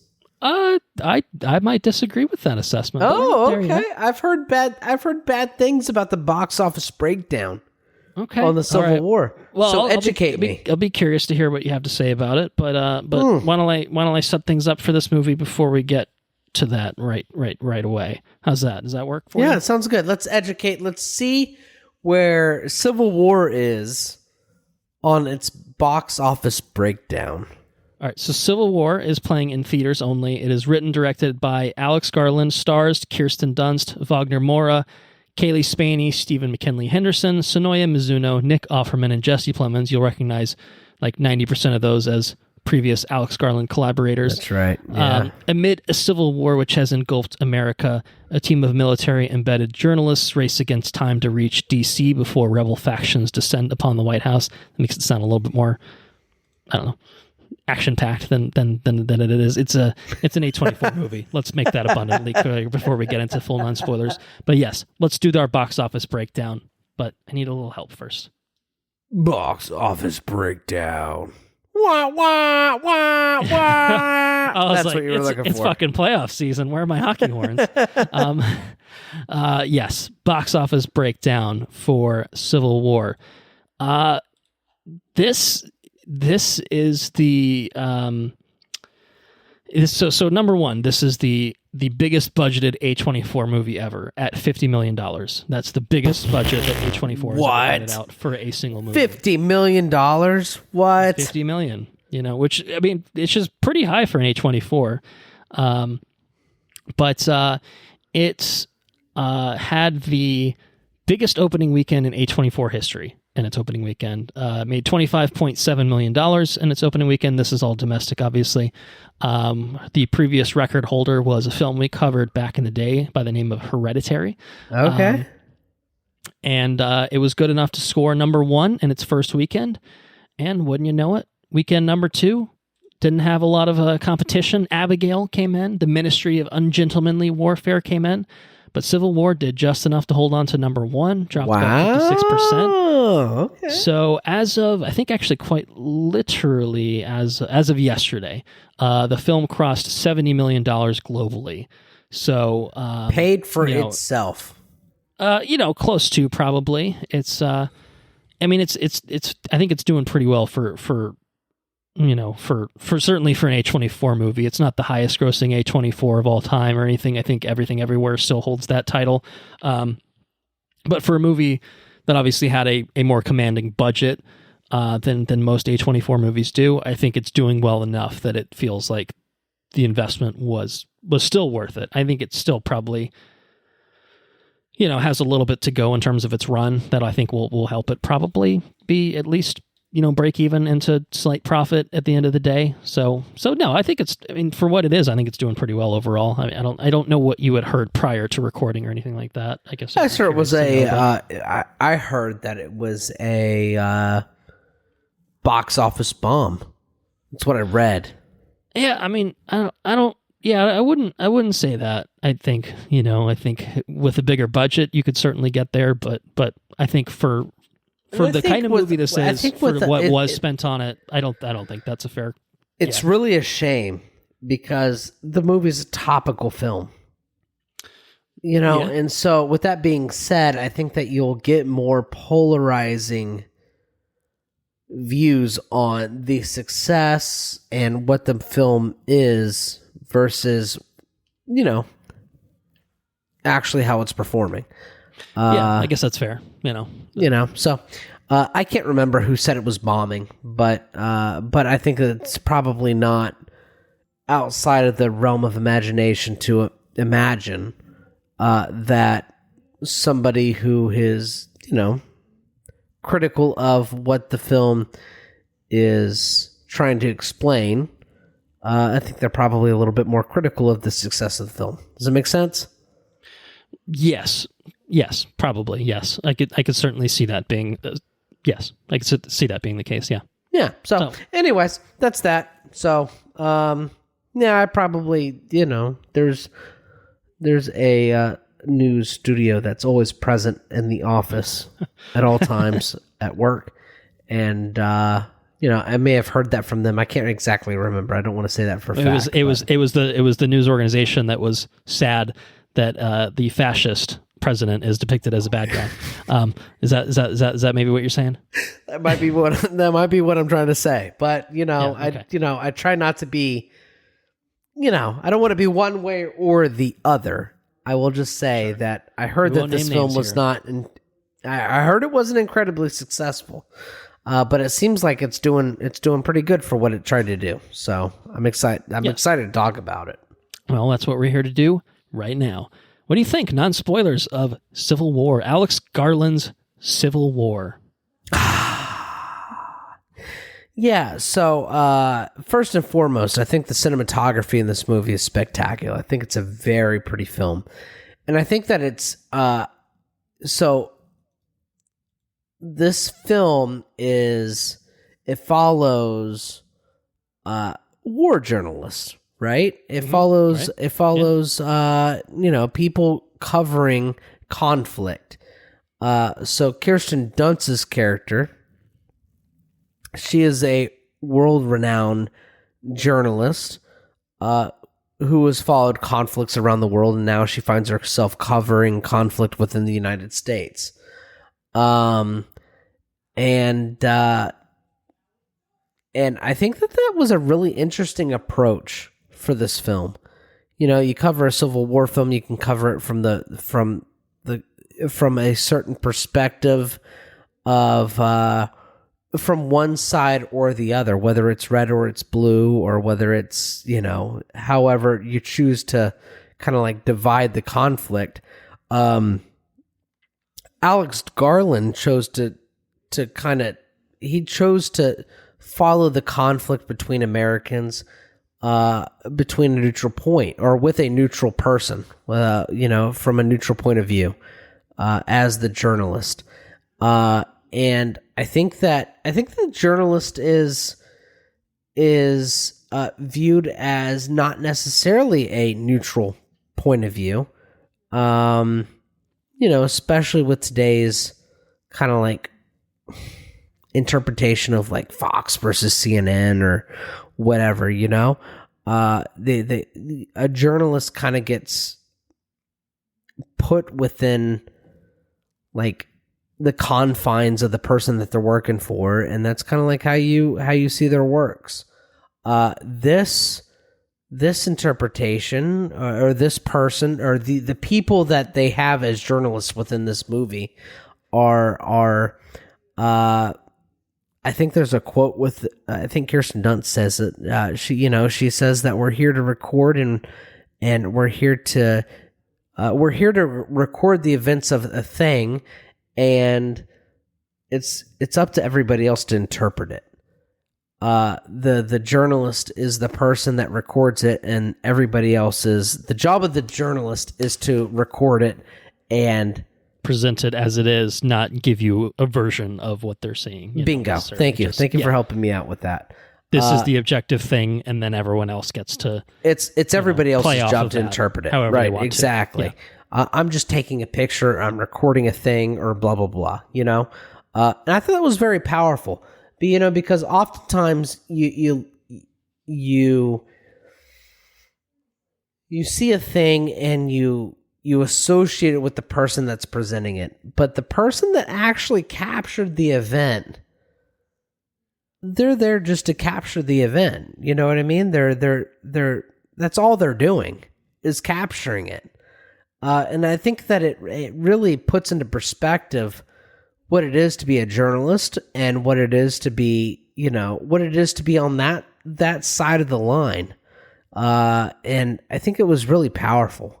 And it's not something that I ever really contemplated. I never really thought about it. But I think it's something that Alex Garland really drew into focus for me, was what it is to be a journalist.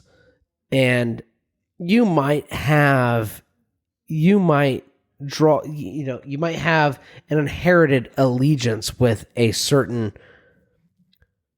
employer, right? But as a journalist, you're there to record. You're there to capture, And I thought that was really provocative, and I thought it was, I just thought it was powerful. I thought it was really well done. And in this movie, he kind of takes the perspective from a green. Somebody that hasn't been around in the field for a very long time. A green journalist. And that person is shook the first time they experience something that they haven't experienced before, and the first time somebody dies in front of them, and all of this, it's a, I don't know. I thought it was a very powerful film, and not in the ways that I expected it. I expected it to be powerful in the fact that it was about an American Civil War in the modern era. And that, that feels supercharged right there, right, as a concept of like, because to me, and I'm slightly jumping in here, but to me that was the question before we got a trailer, before we even watched the movie, even after seeing the trailer, was just like, is this going to be really uncomfortable to watch? And I was kind of hoping it would be. Yeah, I guess it was just. I guess maybe let me rephrase it. Is this going to be hitting too close to home? Is this going to be too close to reality that it just feels terrifying in a way that's no longer entertaining or no longer, again, artistic, just terrifying? Like is it the sort of shit like if this is the equivalent of me just reading the news on the internet for 2 hours, is that going to be worthwhile sitting in a theater doing that? That was kind of my mindset, was like, am I in the same way that I fucking look at a Joker and a Joker Folie, and I'm going to say, did I need this? No, absolutely not. Am I coming away better for it? No, absolutely not. That was kind of, I was just like, you can make what you want. Artists can make whatever they want, and present whatever their viewpoint is. And the question is just like, is it something that that I'm going to respond to. You know what I mean? That was kind of the thing. Or is it just going to feel like I did not need this in my life? That was kind of what I wondered walking in. So I'm not going to answer that question until I get to my own spiel. But that was a lot of my concern walking in the door was, what the fuck is this going to be? What is it going to be? And I think that, honestly, I think that was my question too, because Alex Garland can make very compelling films. Yeah, he's a smart dude. He gets introspective and he gets into the weeds with shit. I feel like a lot of his movies have been very sci-fi or science inspired, Ex Machina, Annihilation, particularly Devs as a TV show. And then this feels like not really that, you know what I mean? So yeah, and I think that he I personally felt like he delivered. He delivered in ways that I didn't expect a film like this to. He delivered in ways that I didn't expect him to deliver. It was compelling and introspective in ways that I did not expect it to be. I didn't expect it to be introspective. I was expecting a political commentary on the different feelings in America. And what I got was an introspective. I got an introspective examination on what it is to be a journalist. Yeah, that's what I got. I think that's a good read on it. Yeah, that's what I got. You know, and that. It pulls back on the excitement of what I thought the movie would be, right? Because it's much more subtle. Mm-hmm. Yes. Yeah. Mm-hmm. But at the same time, it was much more profound because, I mean, you're talking about the people that are trying to deliver you the things that are happening. And in turn, I got a lot more respect for those people because of this movie. The things that I see, in the news and the things that I see on the internet, I don't think a lot about the people that deliver that information. But now I do, and I think it was profound in that sense. I think it was an important film to be made, especially in the world that we live in today. Where everybody has an opinion, where everybody has access to the internet. I think that you kind of lose the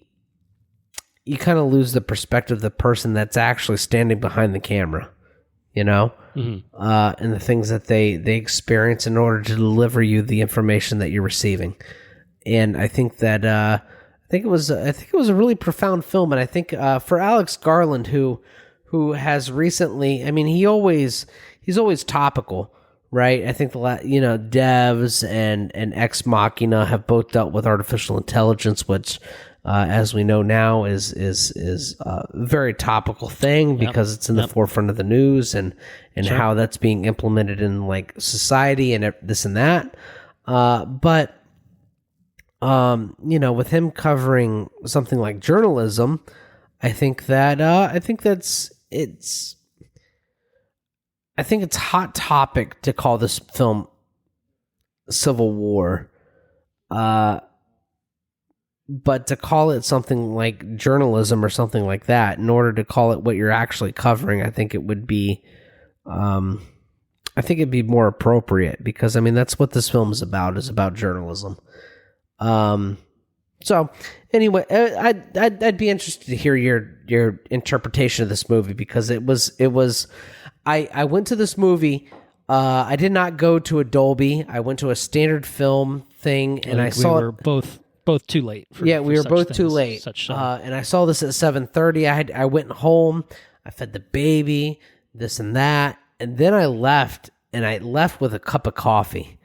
And I drank coffee all the way to the movie theater. And then when I got to the movie theater, I didn't get anything. I just went to the movie theater with my coffee. And I just drank coffee and watched this movie. And I expected to fall asleep because 7:30 is pushing it for me, to be honest. But I didn't fall asleep. I was captivated. I was actually slack-jawed through a lot of this film. I think a lot of this film was, we'll get into it in like spoilers, but I think a lot of this film was very powerful for a lot of the Civil War things, for a lot of the American, like, discord, but I don't think that's necessarily the point of this film. I think journalism is the point of this film. And so I think there's a lot of discussions to be had, and I don't know if I received everything I was supposed to receive on an initial viewing. So I'm excited to talk about it with you because there's a lot going on in this movie. So I will leave it there. I'll put a staple in what I've got to say, and then we'll hear what you have to say, and then we'll have a discussion. How about that? All right, I think that's a good plan. I think I responded the same way that you did with this film. It sounds like, and again, I walking in the question of what is this going to be. I think my worry is it was just going to be the most obvious version of this, where you take a perspective. If I don't know what Alex Garland's personal politics are, but if it was any you just say, Team Blue good, Team Red bad, call it a day, and you get kind of, that. And I think it could have been that. I think there's a version of this movie that is very much that, but that's not what this movie is. And I was very refreshed that it wasn't just that. Because again, that to me would have been the thing of just being like, you're not adding anything new to this commentary. You know what I mean? There's nothing new. All you're doing is basically saying, my team is good, and I'm going to do that in a way of showing violence and being like, isn't it fun killing? And it's like I like an Inglourious Bastards because like I think we can all at this point, well, not all of us, but most of us can agree Nazis are bad, and Nazis getting violently murdered, like, it doesn't hurt my sensibilities. You know what I mean? But I think where we are in this country right now, and I'm not going to get super into politics of this country as it is, because I think this is a movie that largely sidesteps it to good effect. There's a version of this movie that leans into it so much that it feels very much like it's just being antagonistic in some ways. You know what I mean? Like that's something that this movie could have done, but I think it did not do that. Instead, it makes this movie centered about journalism, and going through the lens of journalists, through photojournalists and stuff like that, which I think is really smart because you kind of come in with this neutral perspective. But I think also more than that, the movie itself doesn't really pick sides. I think it's relatively subtle in the sense that, again, maybe the extent of the political commentary here as applied to America is, again, fascism bad, which, again, most, if not all people can agree is, a not crazy sentiment that we can stand behind. I'm not saying everyone will. Hopefully everyone listening to this podcast at least feels that way, but hey, I guess you do, or whatever. But again, this is not a movie that like, I was just pleasantly surprised at how it kind of deftly managed to be more subtle than it probably could have been. You know what I mean? Because that's what this kind of movie needed to operate in this current political space that we have in this current climate. Number one, I think so that it plays well now. And then again, it doesn't just feel like watching this is just like, this is horrible. Like, I don't need this. Like real life is bad enough. This is just 2 hours of real life also still bad. You know what I mean? I'm not saying that what is depicted in this movie isn't horrible. It absolutely is horrible. But I think that the thing is, it makes it watchable right now, but I think it also is going to make it watchable in 30 years' time, in 20 years' time, in 10 years' time, where it's not going to feel like this microcosm of the political climate right now as it stands in 2024, as it has existed, really, I guess, arguably since 2016. To me, it doesn't really feel like that. It feels like it's kind of designed to be taken at any point. Obviously it's an American Civil War that we're dealing with in this movie, but for all intents and purposes, you could have set this movie, filmed it exactly how it was filmed in any other country. You could have made this a Canadian Civil War. You could have made this a British Civil War. Like, you could have done it a few different ways, right? And really, at the end of the day, you could make the film in almost the exact same way. What would change is where it was shot, where it was depicting, where things take place.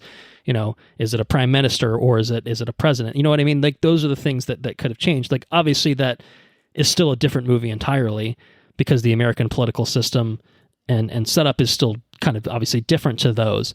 But I think that the messaging of the movie would still kind of remain the same. And I think that's what's really interesting, is that in spite of almost, it feels like the minefield that this movie was walking into in terms of like, oh, you're really going to make a Civil War movie now? Okay. Yeah, that seems like a really, really great idea after January 6th and, other sorts of shit where It's just like, no. This is like a thing that people might actually legitimately like look at and be like, hell yeah, dude. Where it's just like, fuck yeah. It's like, that's not what this movie should be. This movie should not be a rah kind of movie, of like, yeah, fucking kill them, Democrats, or kill them Republicans. Like, this is not what, this movie should not be that. And it wasn't, thankfully. I'm just glad it wasn't that. Regardless of whatever stance it would have taken in making that, I'm glad that it didn't even come close to that. And I think more than just that, of making it kind of a little bit more of still feeling timely, but being timeless. I think that the actual filmmaking on display is incredible. Yeah.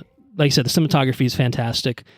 But I have to say the intensity of this movie is unmatched. I mean, it's just balls to the wall, pretty much from the get-go. Anxiety in terms of movie, just anxiety, stress, tenseness. Like, it's just every scene has you on the edge of your seat because you don't know what's going to come. You don't know what's coming. You don't know how it's going to play out. You don't know who's safe in any particular moment, and that's kind of the the nature of this sort of thing, is how horrifying the situation is, and how you two are an objective kind of, viewer of like this objectively awful thing that you're just seeing, through this kind of slack-jawed. You watch it slack-jawed. And I just think that the acting is very good. The directing is fantastic. And it just feels like this is a movie that's under 2 hours that kind of just simultaneously flies by. Like, it packs a lot into a relatively small runtime, but it also feels long. It felt like a lot because it's draining, because everything is almost draining in a certain sort of way, and not the draining that I feared it might be, but in the draining of just like I can't, I can't relax. It's stressful, dude. I can't let myself relax watching this fucking movie. And Anna, I think, had a pretty astute comparison. She said she hadn't felt this way watching a movie since 1917. I was like, yeah, it's a good point. World War I movie that's literally one fucking, or designed as one continuous take, where it's just like one really bad fucking day for these two kids basically, in a fucking world war. And this is kind of the same thing, where it's 4 people, plop them in a car, drive through fucking war-torn Civil War America. That's another good point, man. I mean, the film is set up as a road trip for 4 journalists. Mm-hmm. Yeah. Covering the Civil War of America. You know what I mean? It's just... Yeah. And I think certainly some of the genuine shock and horror, like, it's a violent movie, it's graphic, it's gory, it does not flinch about showing you how awful people and things can be. It's not.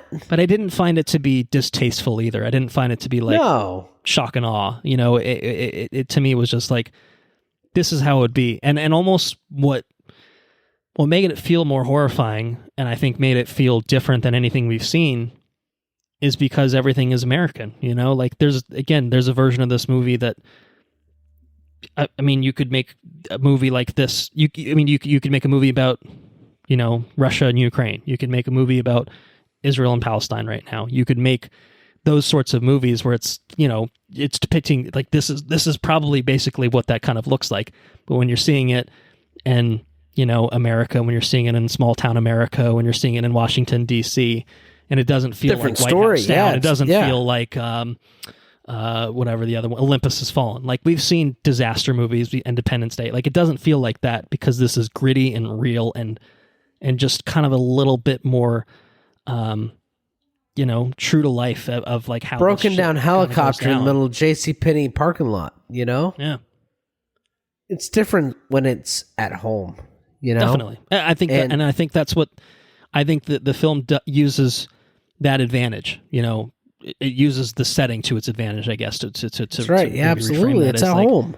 Like, you could find videos similar to this shit probably on Twitter of shit that's happening in real life, and it's awful. And you want to watch it. It's not in America. It's not at home. But yeah, you almost become desensitized to it because it's just like, well, it's across an ocean. Like it's awful, and it's inhumane, and it sucks, and I don't feel good about it. But then you see it here, and it's just like, this is a little bit more visceral when it's so close to home, and it's so I kind of feel like they did a good job of just basically not shying away from the things that should make you feel uncomfortable, but again doing it in this kind of movie where it's just like the point isn't to beat you over the head with politics. The point is to say, telling the truth, showing things as it happens, journalistic integrity. That's all a good thing. And again, just in case anyone forgot, fascism, still bad. We're not going to, it's not because this faction is the best. It's because at the end of the day, fascism bad. Like that's kind of like how I got, what I got out of it. But again, that's not even like a thing. It's just, dictators are weak men sort of thing. You know what I mean? It's just that's kind of like, it kind of felt like. Oh, and then like one of the sayings, one of the quotes from the film, he gets the last quote from the president. Well, we'll talk about it, I guess, in spoilers. We'll get there. But, yeah. Really special movie, man. Special movie at a special kind of time, made in a special kind of way.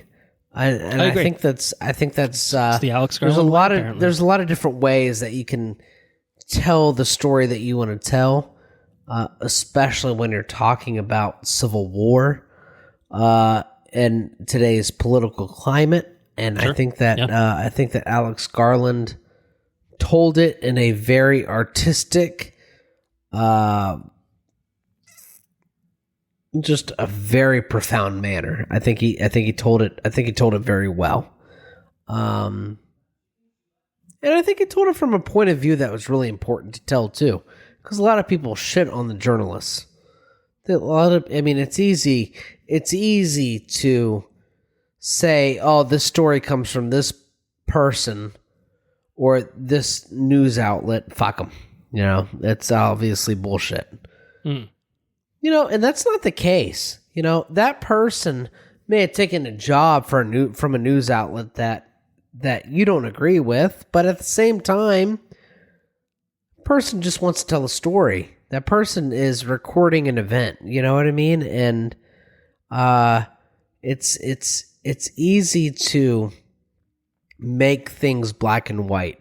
And I think this is evident in like my line of work. It's probably I would imagine it's very evident in your line of work, but oftentimes it's very easy to put things in a black and white box. But it's very important to remember that life does not exist within a black and white box. Life is full of nuance, and life is full of different points of view, and it's very important to remember that that's life's not black and white. It's important to take the time and look into the nuance, because that's where life really is. Mm-hmm. And I think we really get that in this movie, and I don't know. I feel like I'm better watching it. Which is I think that's like the case with all Alex Garland movies. I think he's a very profound filmmaker. He's a very profound writer at the very least. But I agree. I mean, I think in this movie shows that his capabilities go beyond, science and sci-fi and stuff. Like this is very grounded. This is very realistic. This is it's topical, but also not a my beliefs are better than yours kind of movie. This is very much just I don't know, that centering it on the journalist, I think gives it a perspective that sidesteps all of that, I think, very effectively. And it just shows that he can deliver a message without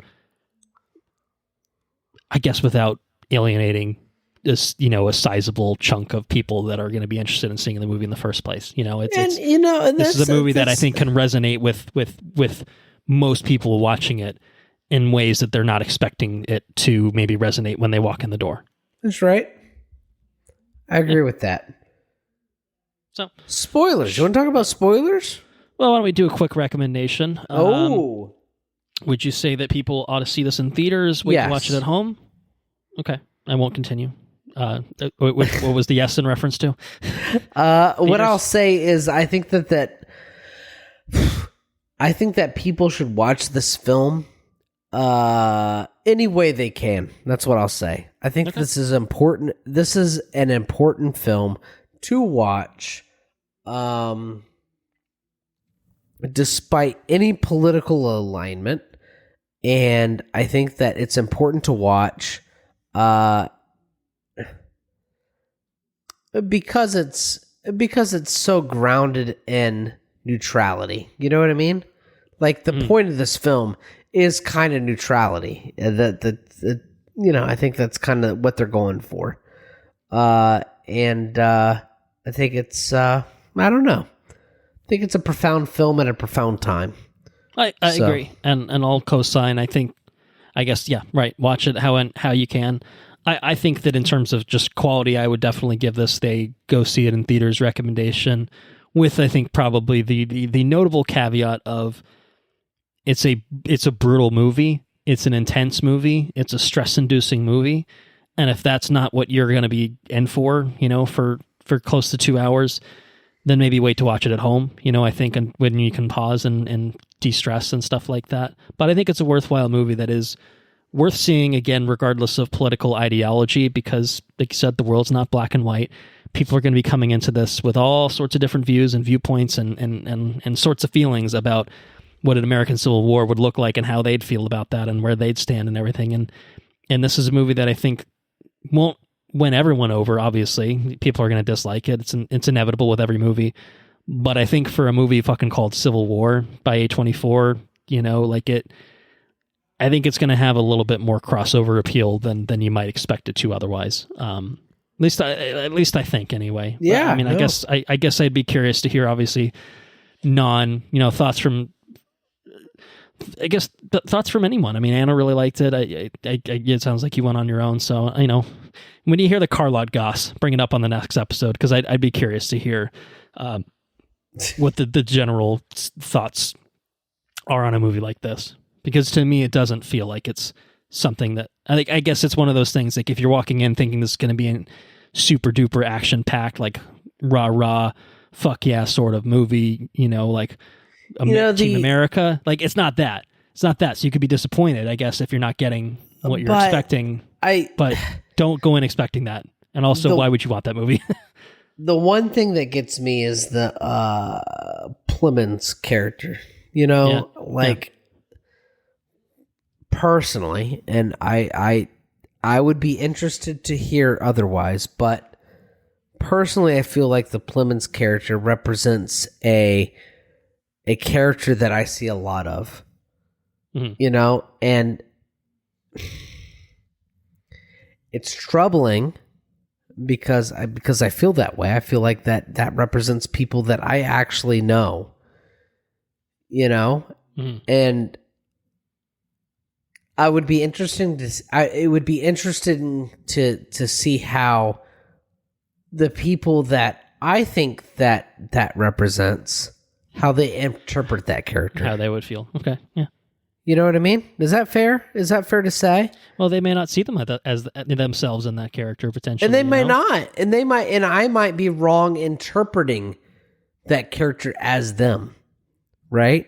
Sure. But I personally feel that the Plemons character is represented in a way that is bold and I feel like the people that align themselves with that kind of character are bold in that way as well, and it's troubling But I might be wrong. You know what I mean? Sure. Yeah. Well. And maybe in seeing the way that character is represented in film, maybe seeing that character either changes the way that they see themselves. You know, I feel like it's a very profound character.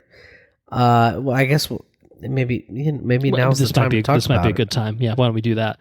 Full spoilers for Civil War. Yeah, so Plemons' character, I think Plemons went on record as saying as such as he's the unsaid being said, you know, or he is that character is what's the best way to say it? He is not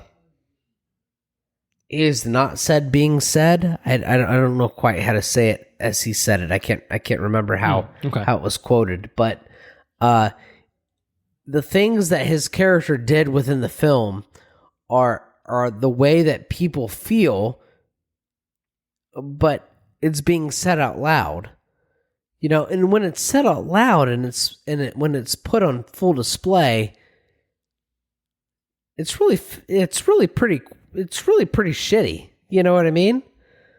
And I hope that in being put in full display, I hope that the people that feel that way feel that it's quite shitty. You know what I mean? Because, well, are you saying that killing journalists because they're not American enough for you is bad? Is that the bold stance you're trying to make here? Well, I think it's as simple as, where are you from? Oh, you're not from this place. Boom, you're done. You know what I mean? Yeah. I think that in and of itself is enough for me to say that that's not a way to be. You know what I mean? That's wrong. Yeah. I agree. But just for the record, I agree. I think that's, you know, and if you can't say that that's wrong, then we need to have a conversation. You know, we need to be able to talk about that, because that's not, well, the world's a very small place. You can be from a lot of different places and be okay. You know what I mean? And it's very sad that the conversations that we have to have amongst ourselves are delegated to, okay, what longitude and latitude are you from? You know, and it's a very sad thing. Anyways, I thought that moment with Jesse Jesse Pinkins? Plemons. Yeah, Jesse Plemons. I think that was a very profound moment, and I don't know, it scratched a nerve with me, and maybe it's because where I happen to, you know, wake up and go to work every day. I don't know, but it just felt like a thing that would be very. It's not outside of the realm of possibility to happen. Does it make sense? Yeah, no, yeah, I think so. Yeah, it's pretty fucked up to say, but I think that the Jesse Plemons scene might have been the most like intense moment in a movie full of very, very intense moments. I thought it was kind of the standout, just hold your breath kind of thing. The whole for the whole movie, and it I guess it's probably, now that we're in spoilers, it's probably the one scene where we, you know, I feel like get like a body count of people that we've been kind of following. Like obviously it's the two Hong Kong journalists who we kind of just met and stuff, but it's still very shocking. And then it's just like anyone can die in this moment for saying the wrong thing. Because even the one guy, what's his name? Joel, he asks him, where are you from? And he says Florida, and you know, lo and behold, there's a whole fucking Florida, you know, section of the country that's not loyal to the fascist president and stuff, to President McGofferman. And so saying Florida that's not a good answer, you know what I mean? And Missouri, you know, is I guess maybe a better answer. I guess Missouri is probably still part of the, you know, the quote unquote United States or whatever. But man, yeah, that whole scene and just his just delivery, it's just so, man, it's so cold. And also, like, I mean, I guess we're kind of glossing over the fact that, like, he's just they're just dumping bodies in a mass grave, like, leading up to that whole fucking scene, which I think is, like, the context that's somewhat missing, like, because you see the encounter slightly in the trailer, but you're missing that little context where he's just dumping, like, what, lye or whatever all over fucking, the bodies, like, ready to, just, I guess, probably burn him at that point, Yeah, like, he just doesn't care, and I mean, he shoots that other guy because he's, he's from China. He shoots the one guy to send a message, and then the other guy says he's from Hong Kong, China, and just fucking shoots him, point blank, like, that's not America, so you die, just fucking, it's crazy. I definitely think he would have killed all of them. Obviously, had Sammy not intervened with the fucking excursion, with the like running with the over clutch all of them? excursion, plowing through them all, and then Jesse has to climb out of the fucking mass grave. Is just, man, just saying it out loud just doesn't make it seem any better, so it's pretty rough. And that, like I said, that was one of the most tense moments. But there's a lot of, I mean, top to bottom, like, every stop they make along the way is fucking intense, right? Every single one. I mean, it's the gas station. When you pull up to the gas station and you're like, we're not even sure we can get gas, and then there's just three people sitting around with fucking AK-40s, or not AKs, but AR-15s, just chilling, being like, well, I don't know if we can help you here, like that sort of thing.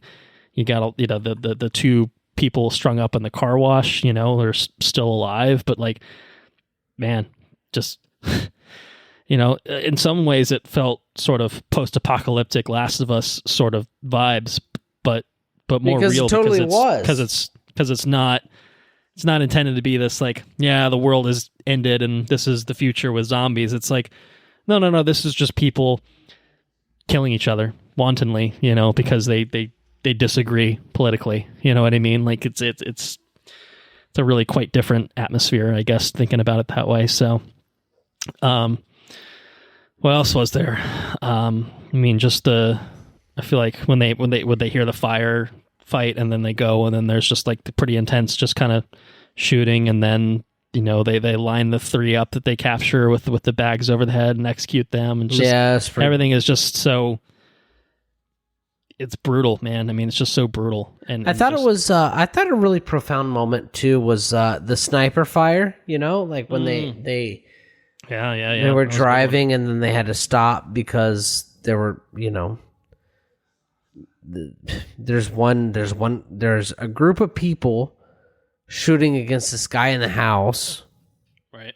Who happens to be shooting against them, and they were like, do you know who's shooting? And he's like, no. Right. I think at one point he says, "Are you retarded? Like, they're shooting at us and we're shooting at them." Yeah, that's it. That's all that matters. It's like, it doesn't. Well, we don't know why we're doing this. Like, we're not here to think about the why. We're just like, hey, man, if he shoots me, then I'm going to die. So I got to shoot him first so that I don't die. So and it's just, yeah. No, I mean that's just another scene, and among the bunch where it just feels like. It's really profound. Like, why are we here? Like, what are we doing? And that's a good question, right. But we're fucking doing it anyways. Are you stupid? Yeah. And it really, it kind of like really draws perspective on like what side is somebody on? Well, does it really matter? No. The answer is no. It really doesn't matter what side somebody's on. It's I don't know. When I watch this movie, I find it very upsetting that we're all neighbors and we all, I mean, I guess it's the Civil War kind of thing, right? Like, I'm your neighbor, and this is like, I might have different views than you, but this is where we're going to let it lead. We're going to let it go to this kind of. Right. I have different views than you, so you have to die. Yeah. Come on now, And it's just that my views are right, yours are wrong, therefore you must die. Yeah. Which is obviously the extreme. Usually it's just like, I don't like you, or, I think you're a moron, or you're an asshole, or whatever. But like, no, I mean, this is obviously taken to the extreme where things have gotten this bad, and this obviously version of the United States that we're seeing in this, which again, and a lot of. Go ahead. I was just saying, like, the factions themselves almost feel designed to be apolitical, because the Western forces are Texas and California, and a lot of it is just kind of like, that's an interesting combination of states to team up against fascism. You know what I mean? Yeah. But I almost kind of feel like that's kind of the point. Is like, it's not about why Texas and California are together. It's more just the fact that, like, hey, these are two of the most populous, bigger states. Maybe they are the only two that could band together and have a force maybe capable of outgunning, I guess, the remainder of the United States and stuff like that. But I almost feel like the way that, like, the borders or the lines are drawn up in this isn't because of, like, again, because of, well, the political alignment makes sense for these two states to be aligned in this way. It's just kind of just like, no, we're doing it because that's not the point. We're not trying to make a commentary on the politics of it. It's just a way to kind of set up the fact that, like, there are these different factions. It's not really relevant or important to tell you what they stand for. You know what I mean? Other than they're opposed to the other factions, or these three separatist factions are, all kind of united in the sense that, like, we think the fascists are bad. You know what I mean? Like, that's kind of it. So, and that's as far as it goes, right? It's not probing much further than that in terms of the actual literal politics of it. And that's okay. I think it's smart, again, to, I guess, rehash some of the things I've already said. But anyway, what else? Anything else in this movie, spoilers-wise, stood out to you? I mean, I think of probably two other things myself. I just felt like I was kind of running down the list. I didn't know if there was other stuff that came to mind for you. No, I just really appreciated the perspective that this movie came in from. Oh, yeah. Yeah, for sure. But no, that's about it. What do you got? I liked when they did the clothing shop, and it feels like this little idyllic setting, and like, oh, let's try on dresses and clothes, and it's like kind of like oh yeah, we just kind of stay out of things, and then the reveal of just being like, oh no, it's here too. You got the people on the rooftops and stuff. I just kind of felt like that was a kind of more subtle, but like still like way, just another way of showing like how pervasive this whole I really is. appreciated about that particular scene was the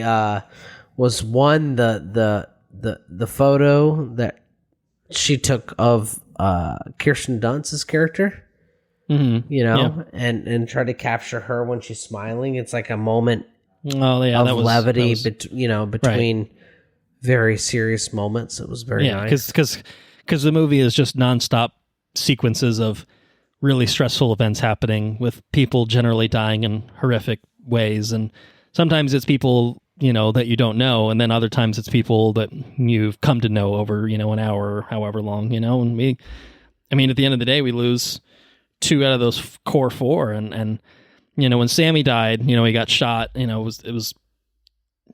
was really sad, and just kind of heartbreaking. And then, within 5 minutes, of this movie, Kirsten Dunst is wiping his blood off the seat because they got to keep going. You know what I mean? It's just pretty rough. Yeah, it's just stuff like that. And I kind of thought, all right, I thought maybe that's it. We started with 4, we're down to 3, but then we went down to 2. And that kind of leads me to, I guess, the last thing, which I think is, this third act of this movie is this fucking basically siege of DC and the White House. Oh. And that's probably the closest it gets to being that, action-packed war movie. And again, it's probably nothing you haven't seen in a war movie, the difference being when it's happening in DC and it looks like DC and it goes into the White House and it goes into the press room and it goes into the Oval Office, that it feels pretty fucking freaky, and a bit more real and a little bit more affecting. Because it never really feels like obviously fictional, in a certain sort of way. Like it's very, very realistic and grounded, I think, with its whole approach, and everything is just so cold and fast moving, up until the point, where they are in the White House, and the press secretary is trying to negotiate, and they're like, nope, fuck you, and Boom, they just done. mow her down, move on, fucking pull the president out from behind the desk. He's whimpering and cowering, and stop, wait. He gets his fucking quote of what, please don't let them kill me. Is kind of it's like, the president's final words. Like, yep, that's it. That makes sense. That's how this always ends. Is just people begging for their lives. And even the credits, the photo developing over the credits, of just, like the fucking WF, smiling with the president's corpse is like, yeah, I mean, I guess you killed the dictator. It's all good, whatever for Team WF. But it's just these people just smiling over a dead body. You know what I mean? It's just, that alone is kind of horrifying in its own sort of way, So, yeah. It's a heavy movie. There's a lot into it. And then of course, Kirsten Dunst's character, basically saves dumbass Jesse, which I think, did you tell me that you had a theater patron get a little upset at that moment? Yeah, she was like, "Oh, this bitch is stupid." It was a real. You remember when we watched X-Men? Yeah, X-Men: The Last Stand. Yeah, interactive audience. Yeah, it was about that kind of deal, Yeah, this bitch is some sort of stupid. What is she doing? It was a big ordeal. It's the movie that gets visceral reactions like that of like, what are you doing? Which, to be fair, not wrong. It was definitely fucking stupid. What are you doing? Like the whole the whole exploring the White House kind of deal, She's on top, like she's out in the open every time. It's like, what are you doing? Well, yep. Taking too many risks, and then she took one too many. Yeah, well, trying she to didn't get have the to pay perfect for it. shot. She got a good shot, Yeah, no, it worked out, and then she got which was got the interesting, payoff to the conversation from earlier of would you take a picture of me? Yeah, well, she took a picture of.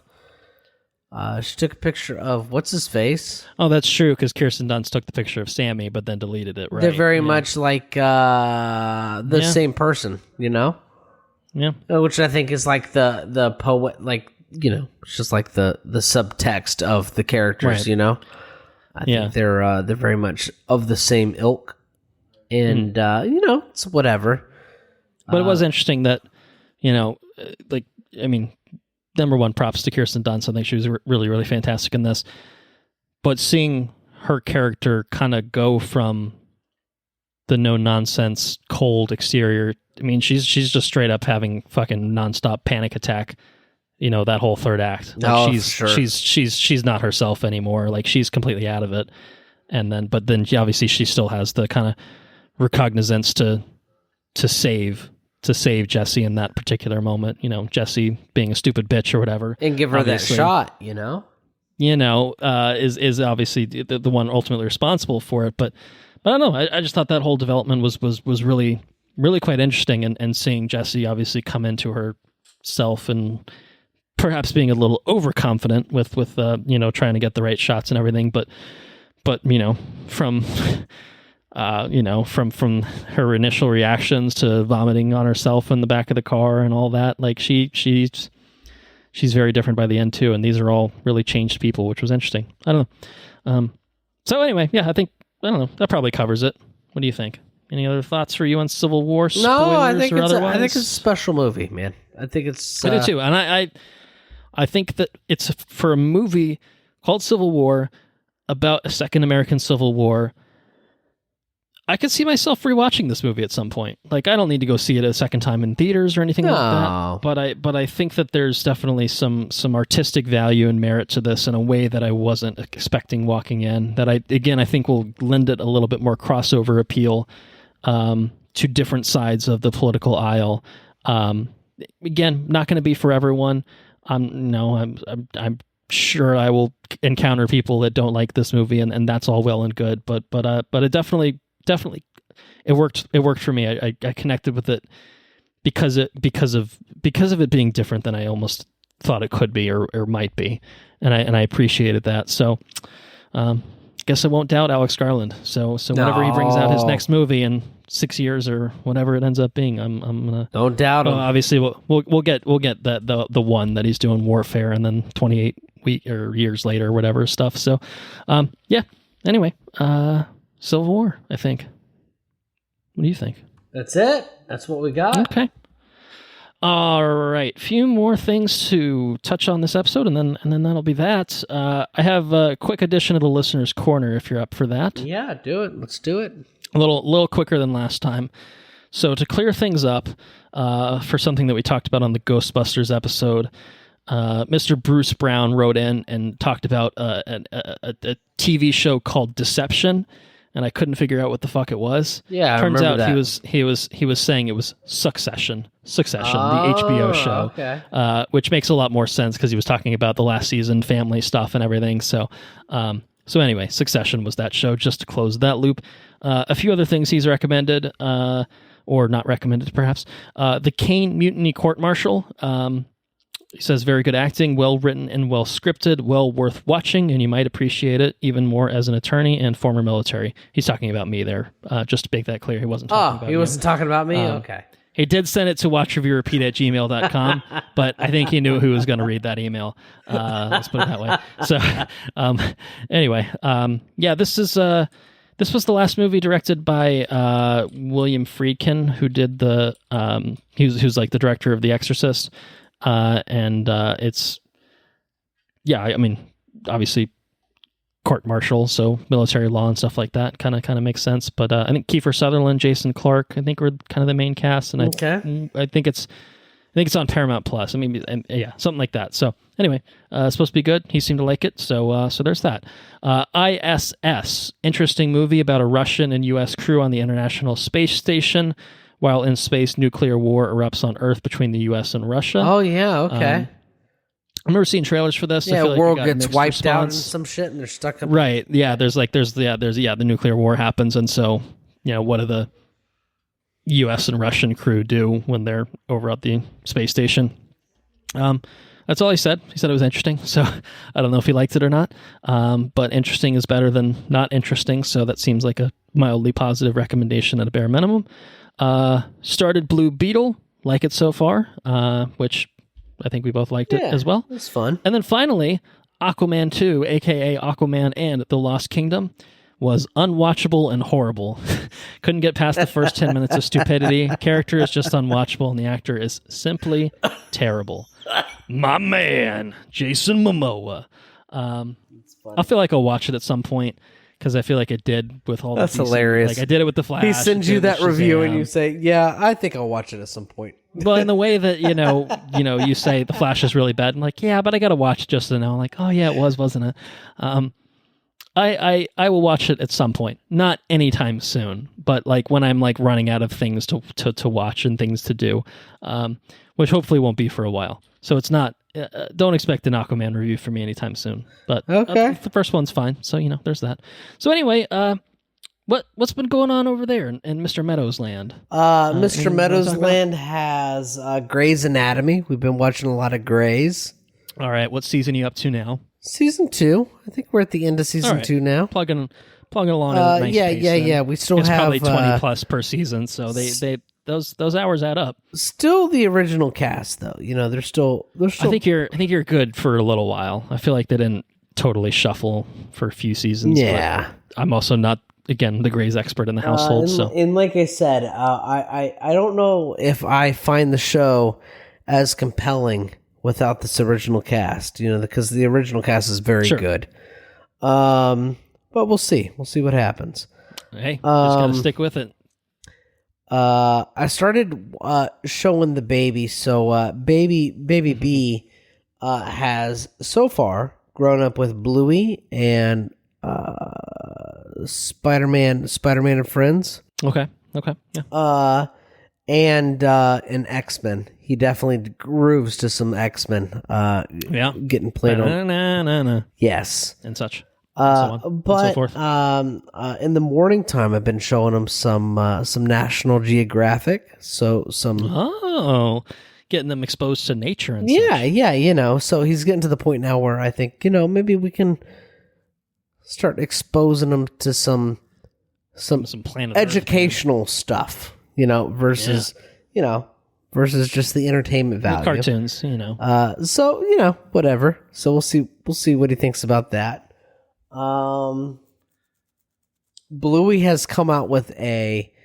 Bluey's been all over the headlines here lately. Like a bonus episode or something that they Bluey's did? come out with something called The Sign. Haven't seen it yet. I'm a Bluey expert here, so. And apparently, The Sign is a 28-minute long episode, where Bluey's normally a 6 to 7 minute, 6 to 7 minute episode, right? So they 4 times as long the episode, and it's apparently it's supposed to be something very special. It could be the end of Bluey as we know it, or it could be something different. I haven't seen it, so I can't say one way or the other. Okay. What else have we been up to? Let me think. I did watch a movie called Dawn of the Planet of the Apes, I think is what it's called. It depends on which one you watched. It's the one. I think Rise is the first one, so maybe that's what I watched.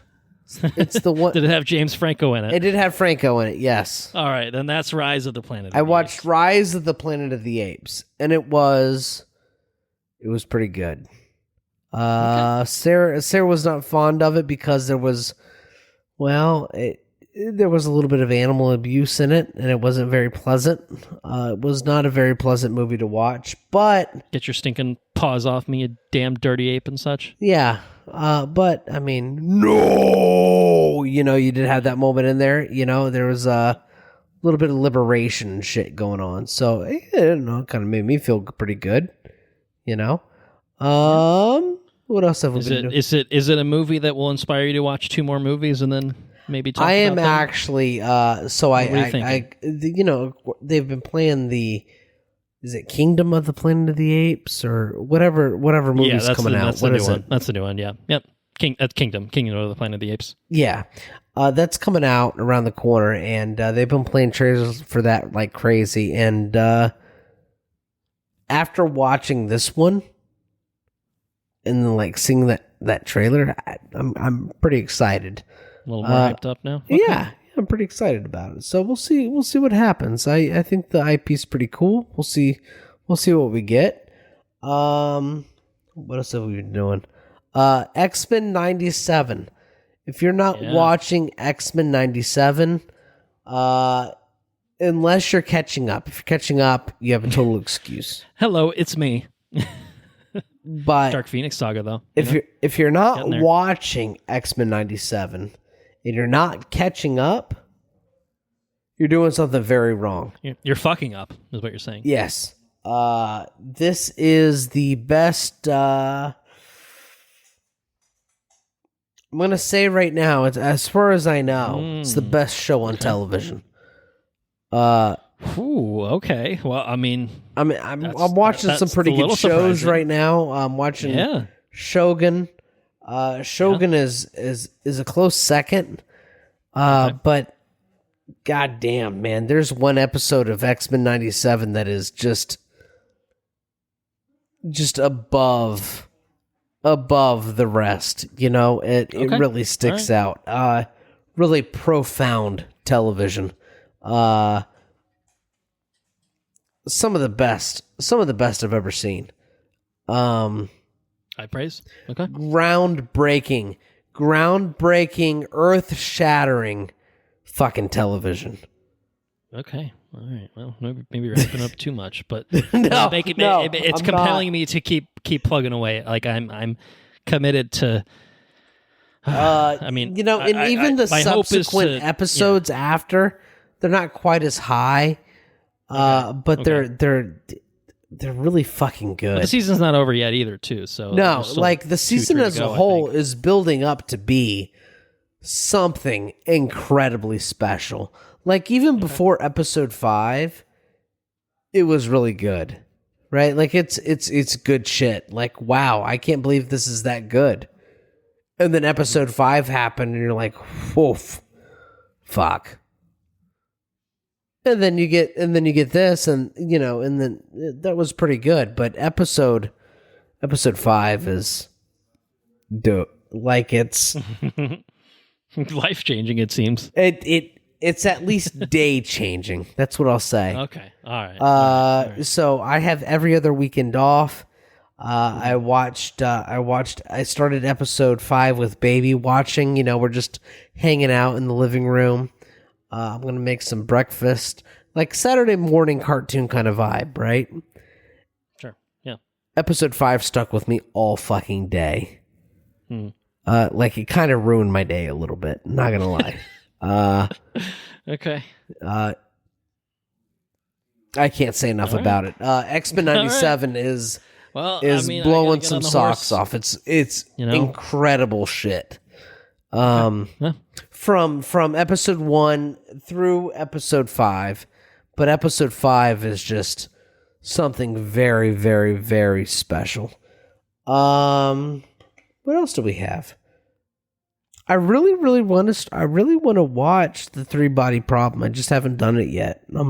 Oh yeah, that's right. Yeah, they dumped on Netflix, and I feel like mixed response, but some people really seem to dig it, and with no. I don't think either of us have any exposure to the book or anything, so it's kind of like. But it seems like something I could be interested in. And I would really like to watch it. I just haven't done it yet. So yeah. But aside from that, I think that's about it. Okay. Well, X-Men 97 runs through May 15th. My hope is to be at least done with the original by then, so that I can kind of run through 97 quickly, because it sounds like it's something that we might want to cover. I'm getting that impression anyway, so we can pull back the curtain and get into it a bit more, and not just have a one-sided conversation in which you've watched it and I have not. So yeah, all right. Well, that's cool. On my end, I'm just going to circle back around and talk about Monkey Man for a minute, because I brought it up in the Ghostbusters episode, but I kind of basically decided to hold it back for, we're going long there and, and such. But it works out well because it's actually now on video on demand, so you can watch it at home now. No theater visit required. Just throwing that out there. And I would say, for my money, I think it's worth watching. I think, and I can't remember exactly what I did say, I guess, on the Ghostbusters episode at this point, to be fair. It was very much kind of, I think, built up as Indian John Wick, and it's very much not that. I think it has kind of moments here and there where it's a bit more action-packed and visceral and brutal and in a John Wicky sort of way. But as a whole, the movie itself is not really structured that way, not intended to be structured that way. It is actually kind of a funny kind of reference to John Wick literally in the movie, which is interesting. And yeah, it's just a little bit... It's just really not like that at all, I think, overall. But I quite enjoyed it. I thought that, Dev Patel was awesome in it. And I liked, the difference of seeing it in this setting. And, for all this talk about Civil War being somewhat apolitical, I do get the impression that Monkey Man is a much more political movie, but it's, politically, the politics of India, I guess, more so. So it's kind of somewhat lost on me as an American. Which I think has been somewhat polarizing, but again, I guess that's how it works. If you make a movie that's political in some way, you necessarily are going to piss off some subsection of people. And so I can't comment on that, but I thought that the story was well done. I think if I had any complaints, I thought that, the editing and kind of the way that some of it was shot was a little choppy and, slapdash, but I from what I understand, the production was kind of a train wreck, and there was like he broke a hand or something and kind of had to film through that, and then there were certain things that were just like shot on an iPhone or whatever. So like I think that for what it sounds like the shit show of a production that it ended up kind of being, I thought the movie itself was really cool and interesting, and so would definitely recommend watching. Like I think a VOD purchase would be worthwhile for anyone listening, for you as well. So I would recommend Monkey Man. I think it's a cool movie. Other than that, Anna and I went on a little bit of an Alex Garland binge prior to watching Civil War. So I'll just quickly circle back around to that. And she hadn't seen these movies, which is why we did it. So Ex Machina, we went in on. I revisited it. She visited for the first time. Ex Machina is obviously a brilliant movie, I think, with some great performances. Obviously, a very iconic Oscar Isaac dance sequence. I'm going to tear up this fucking dance floor, dude. Which is great. But awesome movie, very kind of heady, AI and stuff. I think it's, first real exposure to Alex Garland. Well, I guess as a director, because it's literally his directorial debut, but it's very accomplished. Some of his best, honestly. And just it holds up. I mean, a decade on almost, or maybe literally a decade on now, it absolutely holds up. So I would definitely recommend Ex Machina for anyone listening that has not seen it, and maybe has seen Civil War, doesn't know a shit about Alex Garland. Start with Ex Machina. That's probably a safe way to go.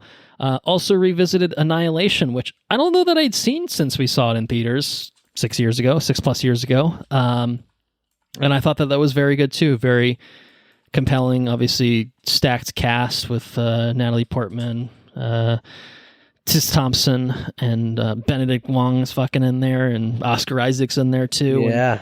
And, it gets fucking weird and out there in that third act, and the music, does all this shit. And I really dug it. I think definitely freaked out Anna in some places, which is fair. It's got some horrifying moments. The fucking bear thing that has the woman scream, is just completely unnerving. The thing that always got me, which still kind of got me this time, was like the kind of the Last of Us-y sort of like there's a soldier that's in the area X and then like kind of gets like splayed out, after time has passed with like colors around him and I don't know. It's just that's cool. The visuals in that movie are fucking nuts and it's a really, really interesting, compelling movie. I thought. I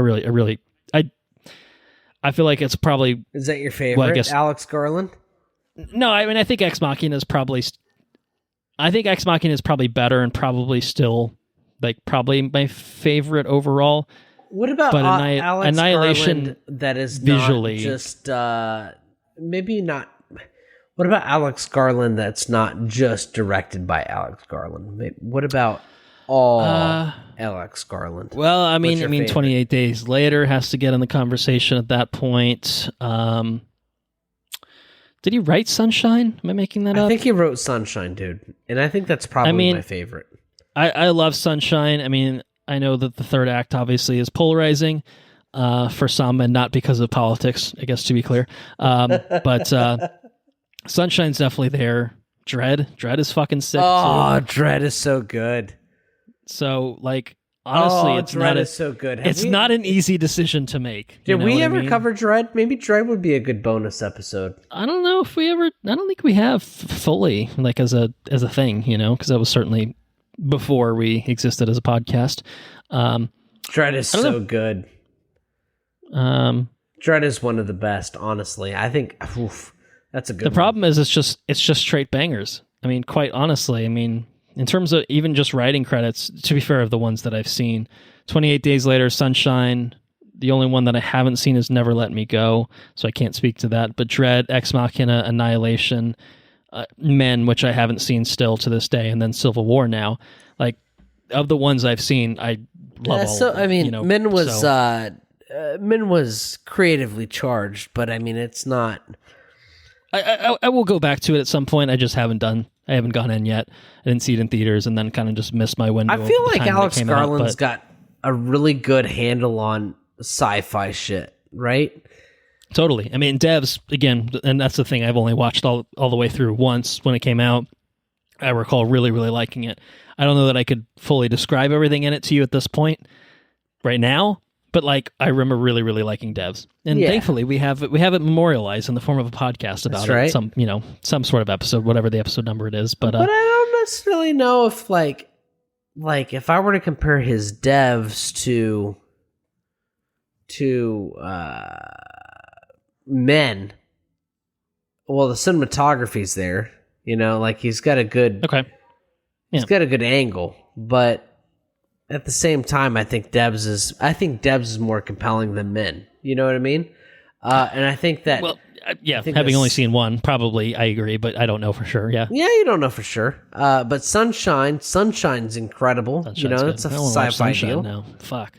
I'll I'll just keep the Garland train going. Maybe I'll just go back and do a Sunshine. I really enjoy Garland for what he's worth, and I think or Dread. I think that is really good. That Civil War is a special film from a special perspective, and I think it's shot incredibly. I think who's the cinematographer behind this? Do you know?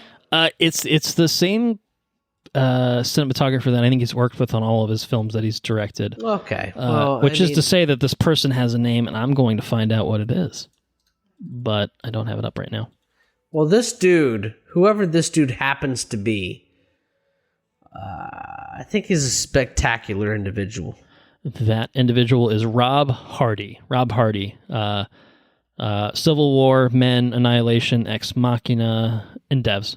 Yeah, Rob Hardy's got it going on. Very, very, very good filmmaker. And that's what I'll say behind that. So, yeah. Anyways, what else you got?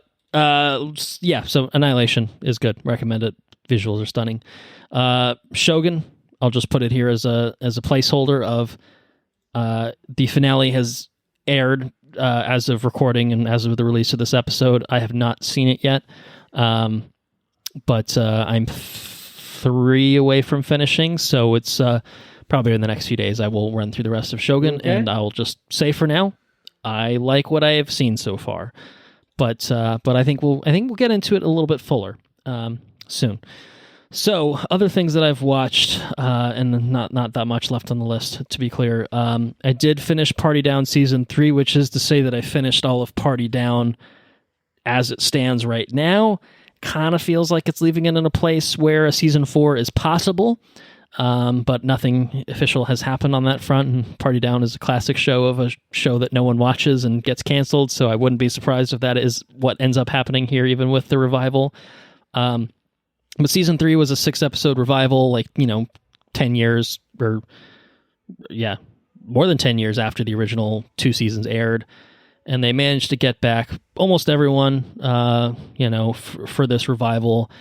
And I thought the first episode was a little wonky. It was kind of like establishing where everyone has been, what they're up to. And then the next 5, I thought really felt like a return to form, classic Party Down, catering an event, shenanigans ensue sort of setup. And the new additions were really good. Jennifer Garner has a pretty big role in it. So if Mr. Bruce Brown is listening... There's another Jennifer Garner thing for you to watch. Really, really enjoyed it. Had a lot of fun with it. I would love to see more. If this is where it ends, I won't be disappointed. I'll be happy with it. And I just recommend it start to finish as well. Seasons 1, 2, 3. It's a good complete package if it ends up being a complete package. And if it not, and you get some bonus episodes down the line, there's nothing wrong with that either. So check out Party Down. Unfortunately, it's on Stars, so you have to get a Stars subscription, watch it that way, or figure out another way if you want. But would recommend Party Down. Outside of that, I've been dabbling in a few shows. Oh, I have watched 1 episode from 3 different shows because I haven't decided what to commit to just yet. So I watched the first episode of Monarch: Legacy of Monsters on Apple TV Plus. Which is the sort of Godzilla adjacent show with the Russells, Kurt and Wyatt, and also Anna Sawai, Mariko from Shogun is in it. She's a major character in it as well. First episode was good. I watched it a while ago, to be honest, but I could see myself going back to it at some point. It's very funny because Godzilla times Kong is this absurd, ridiculous take on the same universe, and then Monarch is very tonally much closer to that 2014 Gareth Edwards Godzilla. So I think if you want monster Godzilla-y sort of thing that's a little bit more serious while still playing with kind of, bullshit sci-fi concepts, I think Monarch's a good fit. Other than that, I've watched the first episode of Season 2 of Halo, believe it or not. Whoa. I went in on it. And I thought it was fine. It didn't seem noticeably different from Season 1, but it also didn't like it wasn't as bad as the worst of season. Like it seemed like a mediocre episode that would have come from season 1. Okay. If that makes sense. So I'm not trying to sell it to you. I'm just telling you straight up. I thought it was fine. It wasn't bad enough to dissuade me from watching it further, but it's not a priority. So we'll see. I'll slowly probably peter my way through it unless it gets really bad, and then I will cut myself off this time, unlike last time. And then I watched the first episode of the new Prime Video television program called Fallout. Oh man, which I did like. I did like the first episode of that quite a bit. I am keen to watch another more of that, episode. I think. Okay. Production values are really strong, and the interesting thing, which I didn't know, and I don't think we've talked about at any point, is it's not an adaptation of any of the video games. It's something that actually fits into the canon of the video games. So it's basically like this show takes place like 20 years after Fallout 4 or whatever like that. Like, so it's the same universe that it all inhabits and stuff like that, which I thought is kind of an interesting thing of having this mixed universe. Like we see it obviously with movies and TV shows sharing the same universe, but I've never really seen video games and TV shows sharing like the same canon and universe, which I thought was kind of neat. Okay. And so it's, it's got references, it's like any Fallout game. Someone starts in a vault, they get out of the vault into the wasteland and go. That's kind of the thing. But it has like really, I guess, like 3 characters that's focusing on so far, and I assume that will be true for the whole season. So, yeah, enjoyed it. So Fallout, and it looks good. Looks good. I mean, it looks. Like I said, the production values are very strong for it, I thought. So, would recommend it. And then last but not least, on the video game front, speaking of video games, I 100% completed Marvel's Spider-Man 2, the PlayStation 5 game. I really enjoyed it. I think I've seen a lot of discourse online about it not being as good as the first game and feeling a little incomplete. And there's, I guess, seems to be speculation, or I don't know how true it is, but that Insomniac, the developer, kind of had to rush it a little bit to get it to meet its release date, which may or may not be true. I thought it was a complete package myself. I enjoyed the story. I thought it was all pretty well done. I think there's some side quests and shit that were pretty emotional. And on the whole, the Insomniac Spider-Man universe I've really, really enjoyed between the first game, which, to be fair, I think I did probably like a hair better. And the Miles Morales game was very well done too. I mean, I thought this one it stands up with the rest of them. Like, they're all very, very good and so much fun. The gameplay is awesome. Really, really enjoy it. So it's a game where I do all the side shit because I think it's just legitimately very fun to play. So I would definitely recommend that if anyone's in the need for some good Spider-Man fix, good fun gameplay fix. Like the combat's very Arkham Asylum-y, that sort of thing. Like the first good game fun, was. yeah. Beat 'em up sort of thing. It's good. I definitely would recommend it. Very much enjoyed it, and I'm looking forward to Insomniac's next stuff. I know they're doing a Wolverine game, and I think they're doing more Spider-Man stuff as well. So yeah, I'm definitely digging whatever they cook up next. Good developer. And that's it for me. Are you ready to blow this joint and call it a day? Yeah, let's blow this joint and call it a day. Thank you all for listening. If you enjoyed what you heard, please spread the word. Patreon.com/watch review repeat is where you can get early access to all of our regular episodes, like this one, like our next one that we'll tee up very shortly, and we've kind of alluded to throughout this episode. It's also the place to get any bonus episodes that we work on throughout this year. So we've talked about doing a Planet of the Apes trilogy bonus episode. We're working on it. We're working on it. You talked about Rise a bit, so you kind of showed your hand a little bit there, how you felt about that. But maybe the reason that we pick movies to do bonus episodes on is because we like them. We don't pick things that we hate so that we can talk about how much we hate them. That's just counterintuitive. We don't need that negativity. So yeah, hopefully we can do a Planet of the Apes trilogy, of course, being the recent trilogy, not the originals. Bonus episode before Kingdom comes out. I think we've been kind of like 2 weeks behind the curve of catching movies anyway, so we've got a little bit of a window to get that out. So I think we're working on that. You're 1 out of 3 in. I'm 0 out of 3 in, but working on it. I have the Blu-rays, so I'm covered. So look forward to that. Hopefully we can get that and pull that together. Our website's watchreviewrepeat.com. You can get links to all of our socials there. We're at WRRpod on Twitter. We're at facebook.com/watchreviewrepeat on Facebook. And at watchreview, at I don't remember. I don't know what the last one is. Instagram. I think we're at watchreviewrepeat. But don't quote me on that. I don't fucking remember. I think it's at watchreviewrepeat. But don't quote me on it. I can tell you for sure, our Gmail account is watchreviewrepeat@gmail.com. And so if you have questions, comments, or suggestions, hey, man, if you've got something to say, send it our way. I'd love to hear some fucking takes on Civil War. Anything. Takes on Shogun. Takes on... Shogun! I don't know. Anything, all of it. Anything and everything. Aquaman 2. Maybe someone else really liked it, We'll see. So yeah, send some things our way. Happy to take a look at that, talk about it on air on our next episode. Our intro and outro tracks, Mechanolith by Kevin MacLeod at Incompetech.com, licensed under the Creative Commons by Attribution 3.0 license. Yes, the next episode, I think it's going to be Shogun, right? I think so, dude. Feels appropriate. Feels like we've been bottling it up for a month and a half now. I think it's time that we talk about are able to now that it's all out. Have you finished it? Have you gone in? I tried to finish it last night. At most, I can watch 2 episodes at a time. Okay. You were okay. You weren't quite done yet. I wasn't. Yeah, I got 2 more episodes to watch. So all right. So we're about on the same pace then. Which is to say that the next time we have time to record, I think we'll probably be done. with it. So Shogun. Hopefully we'll be done with it by the time the time we record next. So Shogun, look forward to it. I'm Shogun talking about it. So you want to take everyone out? Take care now. Bye bye then. Later's on the Menjay.